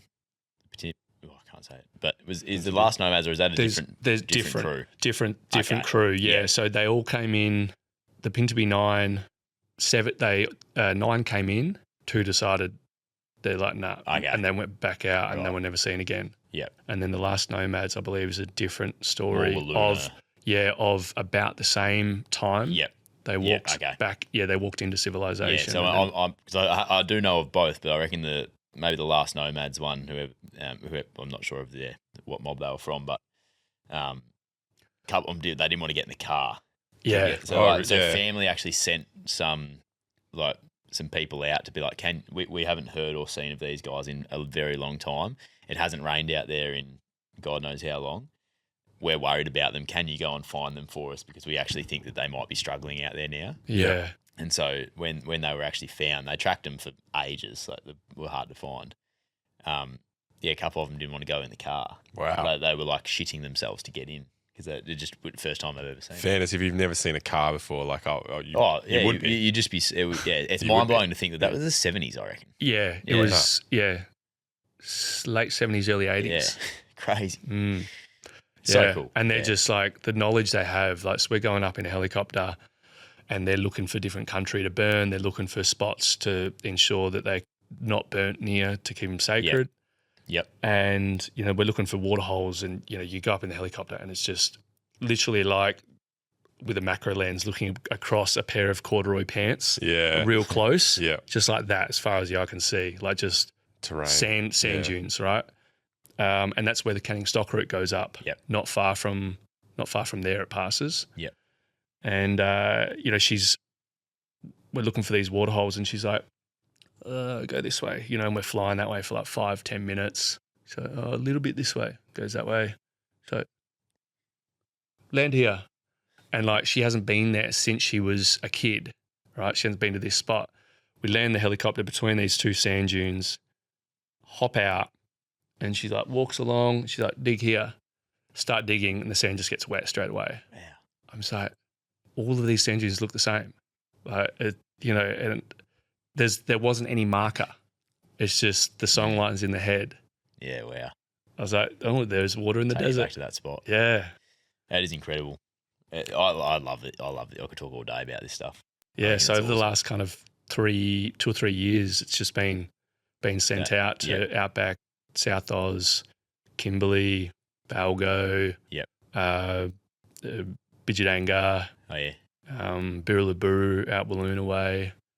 And so like the next couple of weeks is on Sunday, I'm flying to Alice to go out east of Alice to do a ranger forum out there, and then come back, and then I go straight up to the Kimberley to do a documentary for Nat Geo off the Kimberley coast, like a bit of old school navigation, Oh, right. all that kind of stuff. Yep. I can't say too much about that one, but then another one, I got to drive out to the WA border after that to do another one of these Yeah. desert mob. Yeah. So cool. Because we were out when we were on the gun barrel and coming down the Connie Sue. You were just to our east. I was out there. Yeah. Yeah. Because we obviously hit some weather out there that we were pretty frightened by because we hadn't, like Jaden and I hadn't sort of been in amongst Yeah, not like that. at the time. So I think we were almost trying to message you like, hey mate, is there weather down there? Because we're currently escaping and trying to look for a safe place to hide. There was big storms. Yeah. I remember seeing the sky was black. Yeah. I'm like, oh yes. Yeah. Like, I So just love cool, a good hey? desert lightning storm. Yeah. It actually, like every crack, you feel it. Yeah. I did love that aspect of it, but I didn't love the fire. Didn't like where we were Yeah. positioned. And I think I don't know. I feel like looking back on it and some of the feedback that I've probably received is that we probably would have been okay. Yeah. It's just at the time I had no idea if we were going to be or not. So it was like what we did at the time felt right to like. run Yeah, away well, a like little the bit. environment out there changes so quickly yeah. all the Yeah. time. Having It's like known- you'd rather be safe than Yeah. sorry. Like you're like, oh, we'll probably be fine. Yeah. And then you wake up you don't wake up in the morning. And unlike the last, So, like, wake up better in the to morning and move. you're fine. Yeah. You can also get flooded in really easy out there. Yeah. That's probably a good point And too. Like, the flash floods that run down, you don't think you're on, or you think you're on flat ground, but you're not. You know, gentle slope. yeah. There's no water retention. It just runs Yeah. straight Well, off. as we Yeah. passed, we were probably south of where you were. Because what was the community there? I can't remember the name of the community. Where I was, Yeah. there's Spinifex Ranges. Right. Okay. Junjunjara. Yeah, that's the one. Yeah. So, because we were almost at the trans line, the railway oh line, yeah. and we had literally 3 minutes of rain, not hard, No. and it just turned absolute slosh. And I was Yeah. like, how? Like, Yeah. it shocked me. We caked our cars. Filled up so quickly. And I was just like, this is incredible. We Yeah. literally the sprinkle of water, Yeah. and this has turned to absolute slop. Different country to where we were 5 hours before. Yeah, but even where we were, it was like it looks filled with water, all the potholes it and looks everything. bone Just- dry yeah. and just rugged and just desolate, and then it just like we were almost sinking. Yeah. It blew my mind. If there's a little bit of clay on the road, all of a sudden it's like, Yeah, Like- sliding everywhere. yeah. You're like, wow. It's just like ice Changes skating. so quickly. Ice skating in a 4-ton car. yeah. In the Troopy. Hey, good that you've taken it ice skating. Yeah. It's nice. You did have, in my research, you did an interview with Cedar Summit, and you said moments like slipping down a glacier, almost disappearing into the abyss of a deep crevice, are the best and most testing moments, but also the ones that live on. Is there a true story behind you almost slipping into a crevasse Yeah, and just disappearing forever? I was in London on my way. I went to London for a month to try and like get in that photography game there, and I was on my way to New York, and might have been 2 hours before I left London. Someone goes, "Oh, you're flying over Iceland. Why don't you stop there?" I'm like, "That's a good idea. Like, what's in Iceland?" And so I started researching Iceland and all that kind of stuff. It definitely wasn't on the map then, you know. Wasn't Chris Burkhardt or anyone shooting it, doing all those amazing shots. And I was like, sounds great. Like, you know, never been to a place like this. So talked to the captain. Yeah, mate, just drop us in Iceland. Anyway, got to Iceland, had no camping gear, no hiking gear. I was pretty much just prepped for New York. So the Converse is on. Yeah. Converse, The leather skateboard, jacket, yeah. beard ready. Models with you. Calling up the Russians. And got there, and then someone said, "Oh yeah, my brother's actually living in Iceland." And I was like, "Sick!" Like he's like, "Just hit him up. He might be able to like lend you some, you know, hiking gear or whatever." I was like, "Sweet." Hit him up, and he's like, I guess you can borrow some stuff." Like, like who the hell are strange you? New York guy. Calling me on a Tuesday night? Like, and they also said that a lot of people in the Reykjavik, which is the capital there, a lot of people will leave their camp gear if they're not taking it with them in the campground for other people to use and stuff. Oh wow. Oh, So that's cool. I grabbed a bunch of stuff from there and then grabbed whatever I didn't have from my mate's brother, and then just was like, okay, cool. Now I need to get to this hike that I've found on the maps. And it was like a 3-day hike, and I had nowhere to get there. So I was like, oh, I'll just try and hitchhike. And so the next morning I woke up and just walked out to the main road and started trying to hitchhike, and no one was really speaking any English. So I was like, I think I was saying like Thorsmork or Pausthork or something like that. And they're like, yeah. And we just start driving. We're driving for an hour. And the landscape's changing. I'm all of a sudden pretty remote and in the middle of nowhere. And then he's like, here. I'm like, oh, okay. Like looking around, like this isn't it. This is flat country. Yeah. So I jump out. I guess like he had to turn off somewhere soon. So I'm standing on the side of the road for an hour, and there's all these horses over there, and they've all got full emo hair. Like it's so funny. Like real long. It's probably to keep them warm. But these two just had this little bit of crosswind coming, and I was standing there straight opposite some horses, long road, nothing else around. And these two just sitting here like this. And so I went over there and I just parted their hair. I'm like, it must be emo. It was funny at the time. And, funny now. Yeah, I agree. I just trying to find the beauty in the small things, you know. Oh, it's great gear. Waiting for the next car. And anyway, like about 4 more hitchhikes, and I finally got to this spot. And camped below this insane waterfall. Never seen anything like it in my life. I told the girl at the restaurant, because I didn't have a phone, told the girl at the restaurant, I was like, hey, no one knows where I'm going. Can I write my details down and I'll call you in 3 days' time, and if you don't call me, send for help. And she's like, what do you mean? I'm like, no one knows, no one knows where I am. You're now my safety. Yeah. You're my best friend I'm not now. getting paid for this. And anyway, so she's like, okay. And then I camped under this waterfall. I was like, all right, well, I guess I'll start walking in the morning. And then when I went to sleep, I was like having these thoughts. I'm like, I'm walking into the wilderness. I was like, are there bears here? I was like, I didn't know. I hadn't researched if there was bears in Iceland. I know in Greenland there's polar bears and stuff. I'm like, shit. Great. Yeah, surely someone would have said something. Yeah. Anyway, in the morning, Day one, help. Yeah. Help. In the morning, I walked off, and all I had with me was 1 packet of wraps, a jar of peanut butter, and 1 little packet of muesli. Don't ask me why. It's just all I could get, because in the supermarket there, the only other food I could see was like whale. Oh. And I was like, well, I'm not going to cook that up. Add that to the plate with your turtle and you've had everything. Kimberley whale. And so I started walking walking along, and then at points I knew I was passing over the volcano that erupted in 2012. And you walk right over the crater because it's all like filled with ash and snow and everything now. And so you can feel the heat still under your boots. And it was, wild. And you're walking over all these different kind of landscapes. And I decided that I wasn't going to do it in 1 day, in 3 days. I was going to do it in 1, because I didn't have enough food. And all of the huts along the way, the trail had officially closed for winter. And so I was about 2 weeks after it closed. Right. And so there's a few huts along the way you can stay at for safety and whatever.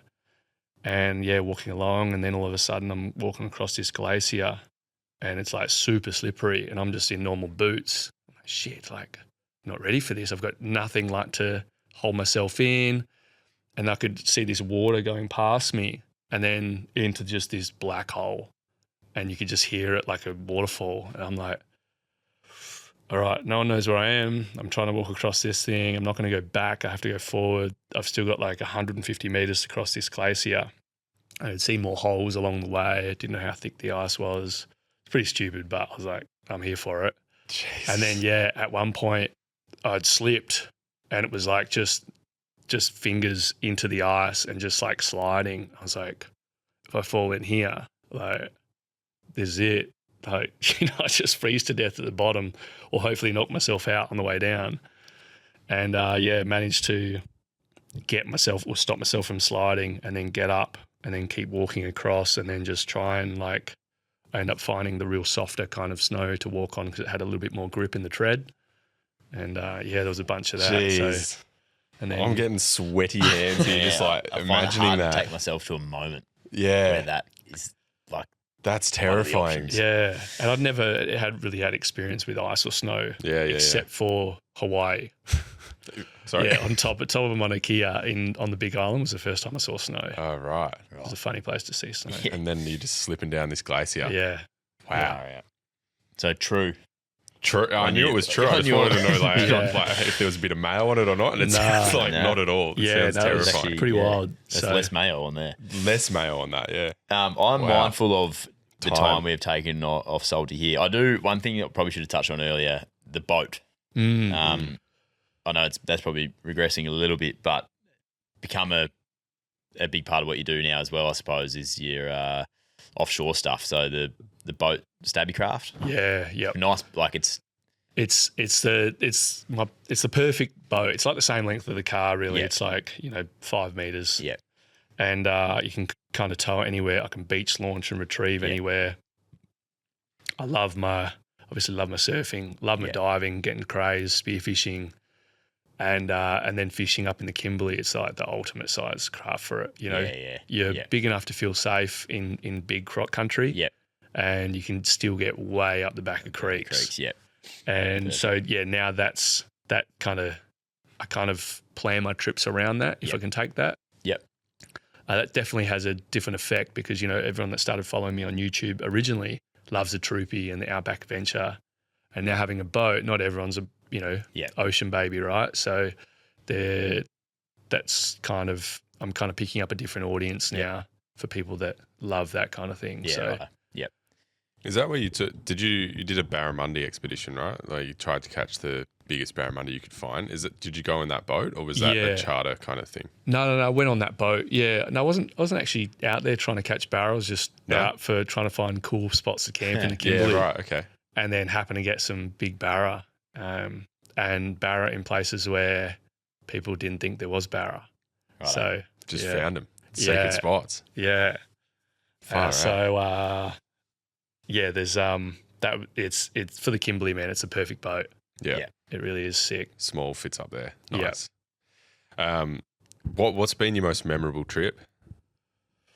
Something that jumps out top of the head. Be tough. Whether it is like adventuring or like, New York as well, like Greenland. I'd have to keep New York and that separate because it just holds its own. Whole different thing, Yeah. But I think these Indigenous desert trips that I do and the docos I'm making for the IDA, they're wild, man. They're raw, they're real, they're kind of everything, and you're out there and you're filming amongst like massive fires that we light sweeping across Spinifex country, and the next minute you're hunting goanna or chasing down turkey or up in the helicopter, searching for sacred sites and finding caves that no one's been in since the last Indigenous person that was in there lighting a fire, and writing on the walls. That kind of stuff's sick. But for me, it's going out with the dog, complete isolation, out somewhere, parked up, no one around, and just feeling that silence. I think not many people get to experience it because as soon as there's someone else there, it's gone. You fill that with conversation or even just their presence is different. So those desert trips where you're out by yourself, solo, massive moonrise, like over the red. Can't really put a finger on one of them. Yeah. Kimberley's always wild though. Yeah. Yeah. Yeah. It's always exciting. Ronnie wanted me to ask, just like he just asked about salt lakes. Ronnie said, he's like he loves salt lakes. Like, is there like Was that where the salty name comes from? Maybe. Hey. No, salty name came from the surf industry. Yeah, but Salt Lakes, Ronnie. He's always wanted to ask me this himself. Yeah, he just crowded onto it last night. No, Salt Lakes, I find them the kind of silence, I don't know, like the first time I ever went out to a salt lake and went camping was on Lake Ballard, which is out north of Kalgoorlie. You know where they've got those sculptures, a bunch of different sculptures? Yeah. So I pulled up to the side of the salt lake and then there's like massive gravel car park and I was going to camp just in the car park. And these French backpackers came along and parked right next to me. There's no one else there. I'm talking like meter you away. Yeah, right. Oh, are you kidding me? Etiquette. Like, spoken about. like a bit of not at all. space. I mean, I know it's, culturally different and all that. Yeah. And it's a safety thing. But I was like, no way am I camping here now with you guys right there. And there's a whole van full of them. And so I just got my stuff, got Murray, my dog, and just walked out as far as I could on the Salt Lake and camped next to one of these sculptures and just had like, all of a sudden the flies disappeared. It was a little bit cooler out there. Got like, as the sun was setting, you get all these crazy colors because you got a white palette and then just everything's reflecting, and it was just silent, It is, I haven't experienced anything like it. Like I hadn't. And after that, I was like, well, how can I not camp on these things? Like they're like the hidden camp spot. You walk out, especially if they're rock solid, you walk out and you're camping on, it's like West Australian snow, right? Yeah, It's like, Yeah. you're camping on this white Salt Lake, and the colours are always different. The flies never seem to make it out there because they're like, I'm not flying across that bit of hot bloody surface, like reflective surface. Yeah. So now I've got a bunch of salt lakes on my maps that I'm like, if I really, really want a peaceful night and just some silence, I'll go there. Yeah, right. Salt Lake. Yeah. And, you light a big fire out there and it's pretty sick. Yeah. That's a hidden gem. And everyone that has watched my videos, except Ronnie, and seen it has gone out and gone, man, that was the best thing I've ever done. Best camp spot. Yeah. They've just found their own and gone out there and camped in the middle of a salt lake. That's why Burning Man exists. Right? Yeah. It's out in a salt lake. There's something lake. about the flats and Yeah. You are right, though. It does look very unique. Salt Lakes have just got that. We did that one That on the atmosphere. way back a couple of years ago from Adelaide. Oh, yeah, we saw we the just camped on UFO. the side, but like it, and we got there late.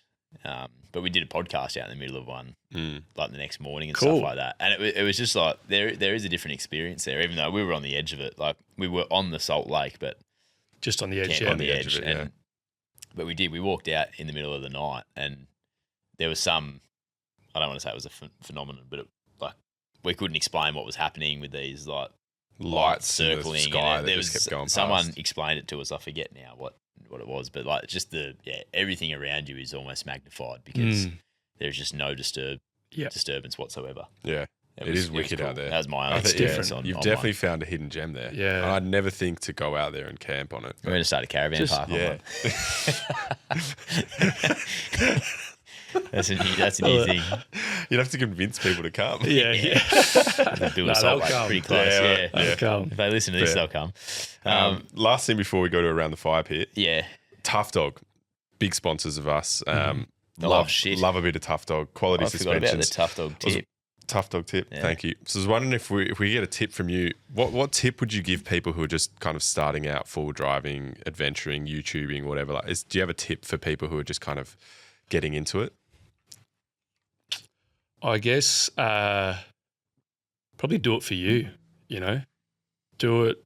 Don't go out and try and make it big on YouTube. Like if that's going to happen, it'll happen. But film stuff for you, film your weekend as a good memory, or going out bush and kind of like how I was doing it and still do it. Like don't go out there and find a camp spot and just, get pissed and cut some nuts in the gravel car park. Like go out and like explore where you're going, or at least park up and go for a walk in the bush and see what it feels like there outside of where everyone camps. But yeah, film it for yourself. I think it's got to be authentic, and because everyone's out there, trying to just cut some stuff together. And if you're not happy with what you're producing, then it's not going to work, right? Yeah. I like that a lot. So you do a lot of solo camping and traveling and that kind of stuff, hey? Yeah. Don't get around that as much as I should. Yeah. There's something pretty Something unique to it. about solo Yeah. camping. It's I mean, even having a dog adds a different layer to it. When you're just you, like it's I think everyone's got to do it once to see if it's for them or not. Because some people, they need comfort in other people, they need conversation, otherwise they just self-implode. But some people, I think, will find a lot of value in just being out there solo. Yeah. Even Like- if it's just going to the hills, you know, go to the hills, camp one night by yourself, see if it's for you or not. I'm going to have to find a salt lake, I think. That's what I'm going to do. Find a salt Yeah, lake the nearby salt and lake, just mate. go there, yeah. That's the one. I've got a few Salty on it. spots. Yeah. Perfect.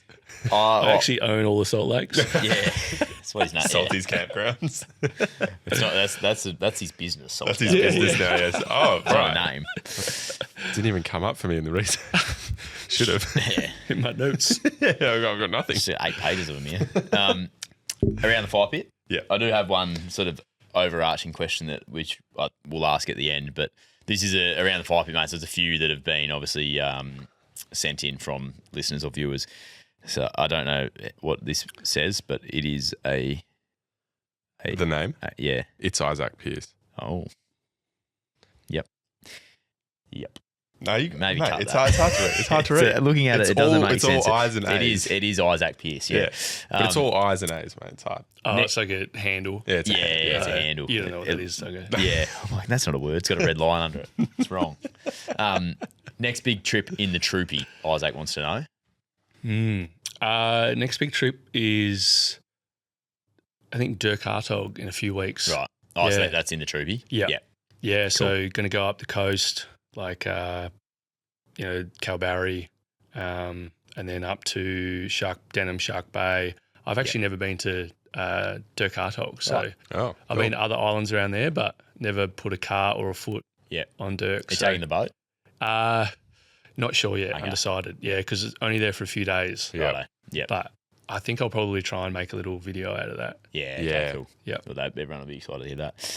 yeah. Rowan Smart, is my iPhone camera good enough?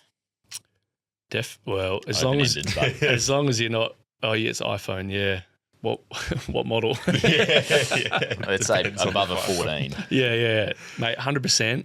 And look, you can either shoot on your iPhone with the color. A lot of iPhones you can also shoot log these days, which means you shoot flat and then you add color in later, so you can color grade your footage. Right. So a lot of phones can actually do that these days. So you can shoot 4K professional, and it still looks really good. Wow. The only thing with iPhone is you don't get what's called compression. So you don't have a lens on it that can make things. I guess the closest thing to it would be portrait mode, right? It Yeah, makes, kind of blurs out the back, Depth. kind of bit of depth Yeah. to it. It's the only thing you don't get and won't get with an iPhone. And obviously, if you don't have a drone, then everything's handheld. But like I said, there's a lot of people out there making YouTube videos and making a lot of money just with a GoPro. So same tech. Does it amaze you now where the phone, like an iPhone or the latest Galaxies, Samsung, is it like, does that amaze you where that's gotten to? Like, you've been in photography now for quite a while, and these probably were on their way up at the time. The point where they are now, I think we're all a little bit like amazed with how good it can be from such a little device. But does that shock you a little bit? It shits me. Yeah. Well, it would. Yeah. As 100% a it would. photographer, filmmaker, and then 100% someone's it like, would. what used to be a profession of behind the scenes with an actual camera, someone's just standing there now with a phone like this. Yeah. I'm like, that was someone's job once. So Yeah, now it's 100%. just- Yeah, it makes sense. And- Changed now, yeah. yeah, and these iPhones now are 100 times and some better than my first camera. Yeah. The Way old 2 better. megapixel. Way better. Like, it's just way better. Yeah. I don't know how Maybe they're doing it. if you do 32 times zoom, it's still better than my old camera. The Infinitely. first camera I had. It Yeah. doesn't even like Yeah. add up. Yes. Yeah. Couldn't even. So I it- like your answer It there. impresses me. Yeah. And I wonder where it's going. Yeah. And I'm just waiting for someone like DJI to bring out a phone, because I reckon Yeah. that's not far off. Yeah, okay. The tech they've got now they're now getting into cinema cameras. They were just drones. Now they're action cams. The DJI action cams, in my opinion, are way better than GoPros. So I'll never good. buy a GoPro Yeah. again. Yeah. Okay. Even the microphones that DJI have got, unreal. So good. And I love that they just made all of their connections GoPro compatible. So everyone that transitions from GoPro to DJI, you can just use your same mounts and everything. Yeah, right. It's kind of like a little It's good. Smart. backhand. It's good. Yeah. It's smart. DJI know what they're doing. Yeah. Smart Just people. like, hey, little brother, we're it now. Yeah. We're the Step ones. aside. Yeah. We're the guys. Take your little camera. Go away. Go away. So we've got Luke Longcarrick, 9 here, maybe. Sorry if I've got that wrong, Luke. But favourite part of your Stabby Craft 1450? Oh, I've recently just got the Simrad Recon. So the drop down, basically like a what are the other versions of them? The little trolling motor at the front of the boat. Oh, yeah. That you can buy like BCF, the water snake, and all that kind of stuff. Gotcha. Yeah. Got one of those, and that's just insane. You know, I could be out fishing, deep water, currents moving, wind moving one way, currents moving the other, and that thing would just hold me in one position without moving at all. Yeah, really. So it's like it'll hold you. Oh, and I'm just a small boat. It'll hold a boat 3 times bigger. Right. Okay. Wow. I always wondered how well they would do that. It's wild. Yeah, okay. I could probably go How jump. big's the little propeller on it? Oh, Really? like that. Wow. And that holding me in the swell and the wind, it was only using 15%. Really? Yeah. Ah. So Far out. That's gnarly. you could sit in the middle of a outgoing tide in the Kimberley, sit right on a spot, and literally hold a lure out the back. It will hold you there, and just hold a lure like you're trolling and wait for fish to smack it. Yeah, right. Like I spoke to Lecker, and he was like, he didn't know much about it, but Rothy did. Oh, yeah. And Rothy's got a different model. And once Lecker got one, he's like, man, why is it taking me so long to get this thing? Yeah. How much of it, like, how detailed is Rothy on all these, like, technical stuff? I love it, eh? They both do. He just sinks his teeth into it, doesn't he? loves I love it, that about it. But yeah, that and I just upgraded to a 60 horsepower Suzuki on Footy. the back. So it just a little bit more up and go. How the Troopy, I reckon. Wow. The weight. Sawsy. Sawsy. Yeah. What do you think makes the perfect shot? Big question. Sitting around the campfire with red wine would be pretty damn good. But I don't know. It depends on what you see as a perfect shot, right? Yeah. I guess one that tells the story, the right story. You can have beautiful big drone shots, but if you've got 30 drone shots in a row, you kind of get sick of them and they lose their kind of feeling and their mood. But if you've got, one shot of, you walking through the bush or out into a salt lake or a glimmer of something, doesn't have to be much. Yeah. But yeah, that's a hard one. Yeah. I mean, what would you think is a perfect shot? Anything with his car in it. Yeah. Who get it? Oh, yes. That's me. Yeah, I don't know. I think you could get like so deep on this. Because I don't know, like, what is this, the saying is beauty is in the eye of the beholder. Yeah, like correct. that. I don't know. I really don't know what would make the perfect shot. What have been your favourite ones from our trip? All the ones with your car in it, film, isn't it? like film shot. Yeah. I mean, the lightning's hard to beat from our trip. Like That's pretty good. That come up just mint. I love when all three. I think because I'm a bit of a noob at like all this stuff. Like a drone shot for me is really. I love drone shots because it gives just a great understanding of where you are. And it's a unique perspective. Yeah. You never see that. Like, unless you're in a helicopter, you just never see that. So I love I love some of the drone shots where we're all in the shot together. Yeah. And not in line, side by side. And it's just, because the quality is so good that you can see the bumps in the road. Yeah. So I love those moving shots. I don't know, I probably don't know what makes the perfect shot. But for me, as like not much of an understanding in this space, like I was just thinking in terms of photos though, I love, and I don't even know if anyone does it, but I love seeing maybe they are more of a documentary sort of style film where you might be out on Alquestro and you're filming all the ringers, doing their day's work, and then there's just a 3-second still shot of a black and white with them all having a beer around the fire and cooking a steak, and it's just in amongst it's just like that moment where it like pauses and it gives you that bit like raw. Yeah, bit more I don't even know if behind the I'm scenes sure look. it's in my head, so I'm sure I've seen it before. Yeah. More like doco style where it's almost shot from the hip, like in the middle of an action. Yeah. Yeah, and it's like there's someone leaning over the fire. And it's like, and you might there might be someone chatting to you about the Yeah. day's work, and then overlay like voiceover, of but motion then it's blur just and that stuff. there's like a still of everyone having a great time together Yeah. and talking about the day's Yeah. work. That's just an example of what it might be. Like it might be any video, but any form, and it just pauses for 3 seconds, and you get to see like everyone. I don't know. Yeah. I think Again, it I could think be so yeah, good. I wouldn't say there's a perfect shot, but because the more you look at it, the more you're like, damn it, should have been just this way, or Yeah, should have a been little just bit this way, more. or this lower, or See, for me, I different wouldn't lighting. notice. I wouldn't Yeah. notice. Yeah, but the shots I do love is around a campfire, maybe 1 or 2 cars, and straight above with the drone is always really, really nice. Yeah. Not showing too much, Yeah. just showing The 40, 50 meters around, Yeah, righto. and just that scene, or that slow pull out and revealing Yep. where you are. Like, Yep. that's pretty special. Yeah, I agree Actually, it with was that. one of those are shots I saw in your notes. Cool. Oh, yeah. The monster children. Yes. Yeah, so Yes. it was actually one of those shots directly above that won me $5,000 in the Monster Children Lifestyle photo competition. So that was 2017 you won that. Yeah, almost 10 years ago. Yeah. That's A long right. time ago. Yeah, and so that was my mate Cameron and I, and he was. We were both in Tassie for the first time, and we were camping in the snow, and they'd all told everyone to get down the hill, big front coming in, and boys from Perth were like, absolutely, This we're is staying Windsor. here. Yeah. This is why we came here, Windsor. Yeah. Yeah. We're like, no, we're staying in the snow. And they're like, oh, okay, it's going to be really cold, like -7 or something. And we're like, bring it on. Yeah.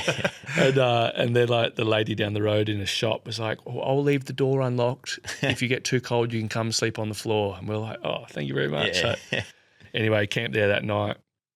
Next morning, took a photo from directly above, and it was just our snow-laden cars and just one single set of footprints, like walking around the car. Yeah.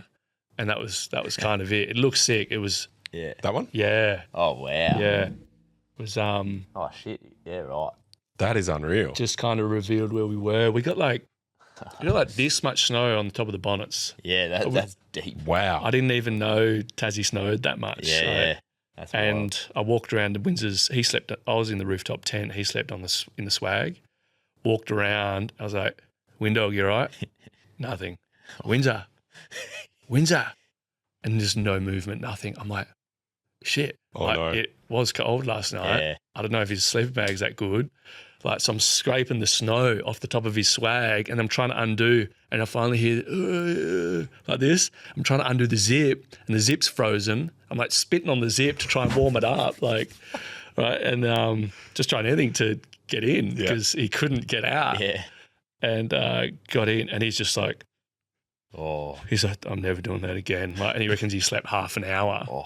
And I was like, man, what's your sleeping bag? We had a look, and it's like Kmart sleeping bag with like cotton or something in Not it. even close to being good enough. Yeah, and it was like good for +4 degrees. Oh.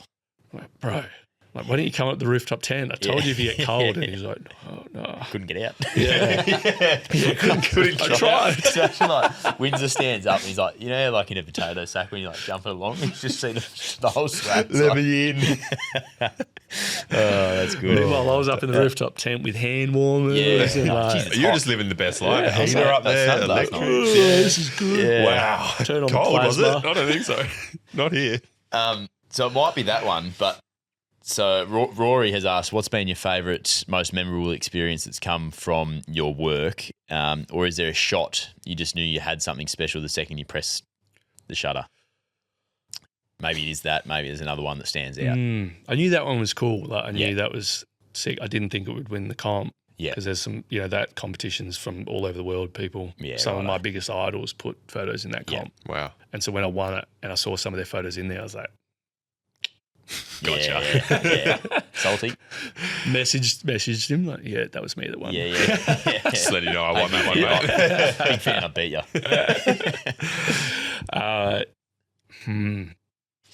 I think the time on El Questro with the Kimberley, with the Ringers Western boys, that was pretty wild. Yep. That was pretty special, like eye-opening in all facets. Like, it was, the shit we did in 10 days Yeah. is just so epic, and made mates for life as well. Like, Yeah. but I think it's hard to beat like that first trip in Kirakara. Yep. Going out there, with that mob and just seeing how true survivalists can survive. You know, there's no like, I mean, you know, I love the bush tucker man, but these people are on a whole nother level, you know? And that was, for me, that was probably big highlight. That's the, yeah. That's Hell awesome. yeah. What's that? No, I just said hell yeah. Oh, That's I wicked. thought you were telling me to look at something here. I told Duggo I need to get him out on one, but Oh, I know. I would love to. I am very fascinated. I love Indigenous culture, and I think what you get to experience out there is like a very small percentage of Australians get to experience that, and I am highly jealous of that experience. I reckon that's incredible. And I've had mates work in communities remote in WA, and I've visited some, but not, you know, within a couple of hours around Newman. We went to Warburton and stuff like that, but I haven't been able to immerse myself with the people there as much as I would love to. That's something we look into doing post footy. Oh, I just reckon Build this up a bit more. I reckon it's great. That'd I be reckon cool. that stuff is That'd be really wicked. cool. and do talks out there, more Yeah. like that anthropology side of things, you know, Yeah. Human landscape. I've always had a fascination about who shapes who in a way. Yeah. You know, like yeah. does the landscape shape who that person becomes in these places, or even anywhere, like down even Margs or Denmark or something? Yeah. Does that, you know, the landscape, the weather and everything shape that person, or does the person kind of shape themselves based on the landscape around them, if that kind of No, if there's a difference there? Yeah. What have you come up with as an answer for that? I think obviously the landscape definitely makes you who you are inside. Like, can create you tough, or it can create you vulnerable or scared. You know, depending on how you face all those. Yeah, I know you can go kind of deep with that, but like, you imagine like someone in far north Russia on a little island where all they do is live to fish, and that's it. Like, they go out no matter the weather because they have to bring fish back in. You know, those kind of people, it's like probably, you know, those kind of people make the toughest people on earth, because it's like you don't get a choice. You're not going to the office. The office is like fight the sea, work with it, brave it, and hope you come home to feed your family. Yeah. Wow. I feel like as we're nearing the end here, we've tried to put 20 years of a bit of a timeline probably of Salty together here in whatever it's been. And then I feel like his next 4 weeks, we could do a whole nother just 2 hours chat. on. And then like we haven't even gone into like the I know we need like the emotion and the feeling and the understanding of any of this stuff, which I think there's a whole other chat too. But which is good. It just leaves us for part 2. It does, and it won't take 3 years to get back to the next one. No, mate, it might take there'll be a 6. lot. yeah. Ooh, it might be a 6-hour show. Before we wrap up, so Salty Davenport on Instagram, Salty Davenport Photography on Facebook, saltydavenport.com to jump on your website, just to throw in at the end there.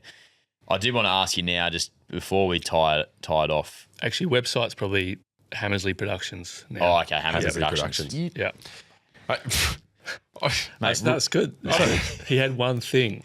Wrong. Yeah, so next time there's a little bit of room for improvement. Pretty good, I will say. No, Salty Davenport website's still it's there. Yeah, still you there. can Still there. look at the portfolio of work. Yeah. There's a Harlem photo of the 2 girls.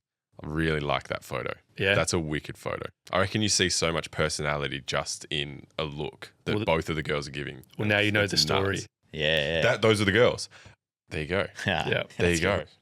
I really like You that go photo. check It's that a out sick as well photo. if you want to see that. Yeah. that That's photo. got some New York and model stuff in there on the Salty Davenport. Yeah, right. Hammersley Productions, or more doco stuff now. Hammersley Productions. Hammersley Perfect. Productions. Is that your company now? Yeah. Like Hammersley Productions? Yeah. Awesome. So what's next for you, mate? As we tie this off, what's we've got a little insight into what the next month looks like, but what does the next year, the next 5 years? I don't know how far you project, but what's on the cards? Probably never really think too far ahead. Like it? I haven't thought to summer or anything yet. Yeah. So Yeah, cool. I think for me, definitely want to get the YouTube rolling again. and I've got a few plans for that and a few places I want to go. So this next month's chockers with epic little adventures. But after that, then, you know, June, July, August, September, I'll be flat stick. Yeah, Awesome. Exploring on the road, seeing where I can get up to. Nice. Hit up, you know, the new kind of Ringers Western mob. Yeah. Up and comers and see what crazy shit they're up to. Oh, that'll be Love it. wicked. Yeah. I can't wait. Yeah. Yeah. Exciting stuff. I feel like Very keen. I'd love to tag along somehow on one of these, like even to New York or something. No, seriously. Seriously though, if you are going to New York again, I do want to go back. Yeah. Just let to us know, mate. see what it's like. Mate, thanks for coming on today. Yeah. Yeah, we really appreciate that. We've taken way more of your time than, Heaps of your time. than we Thanks, probably mate. should have. But yeah, we appreciate you coming on, having a chat. I feel like the stories could flow for a lot longer than what we've actually done it for. But thanks for coming in. That'll be us, mate, the Forward Drive Yep. podcast. Powered by Done. Tyrepower, obviously thanks to Toughdog. I forgot the tip, so apologies there. No, we got got one it. out, though, in the end, and obviously Tyrepower. Patrons, stick around. If you've got 5 more minutes, mate, have a quick chat to our little community. But Thank you. That's it from us. and anything you want stoked to be to on plug board. at the end? No.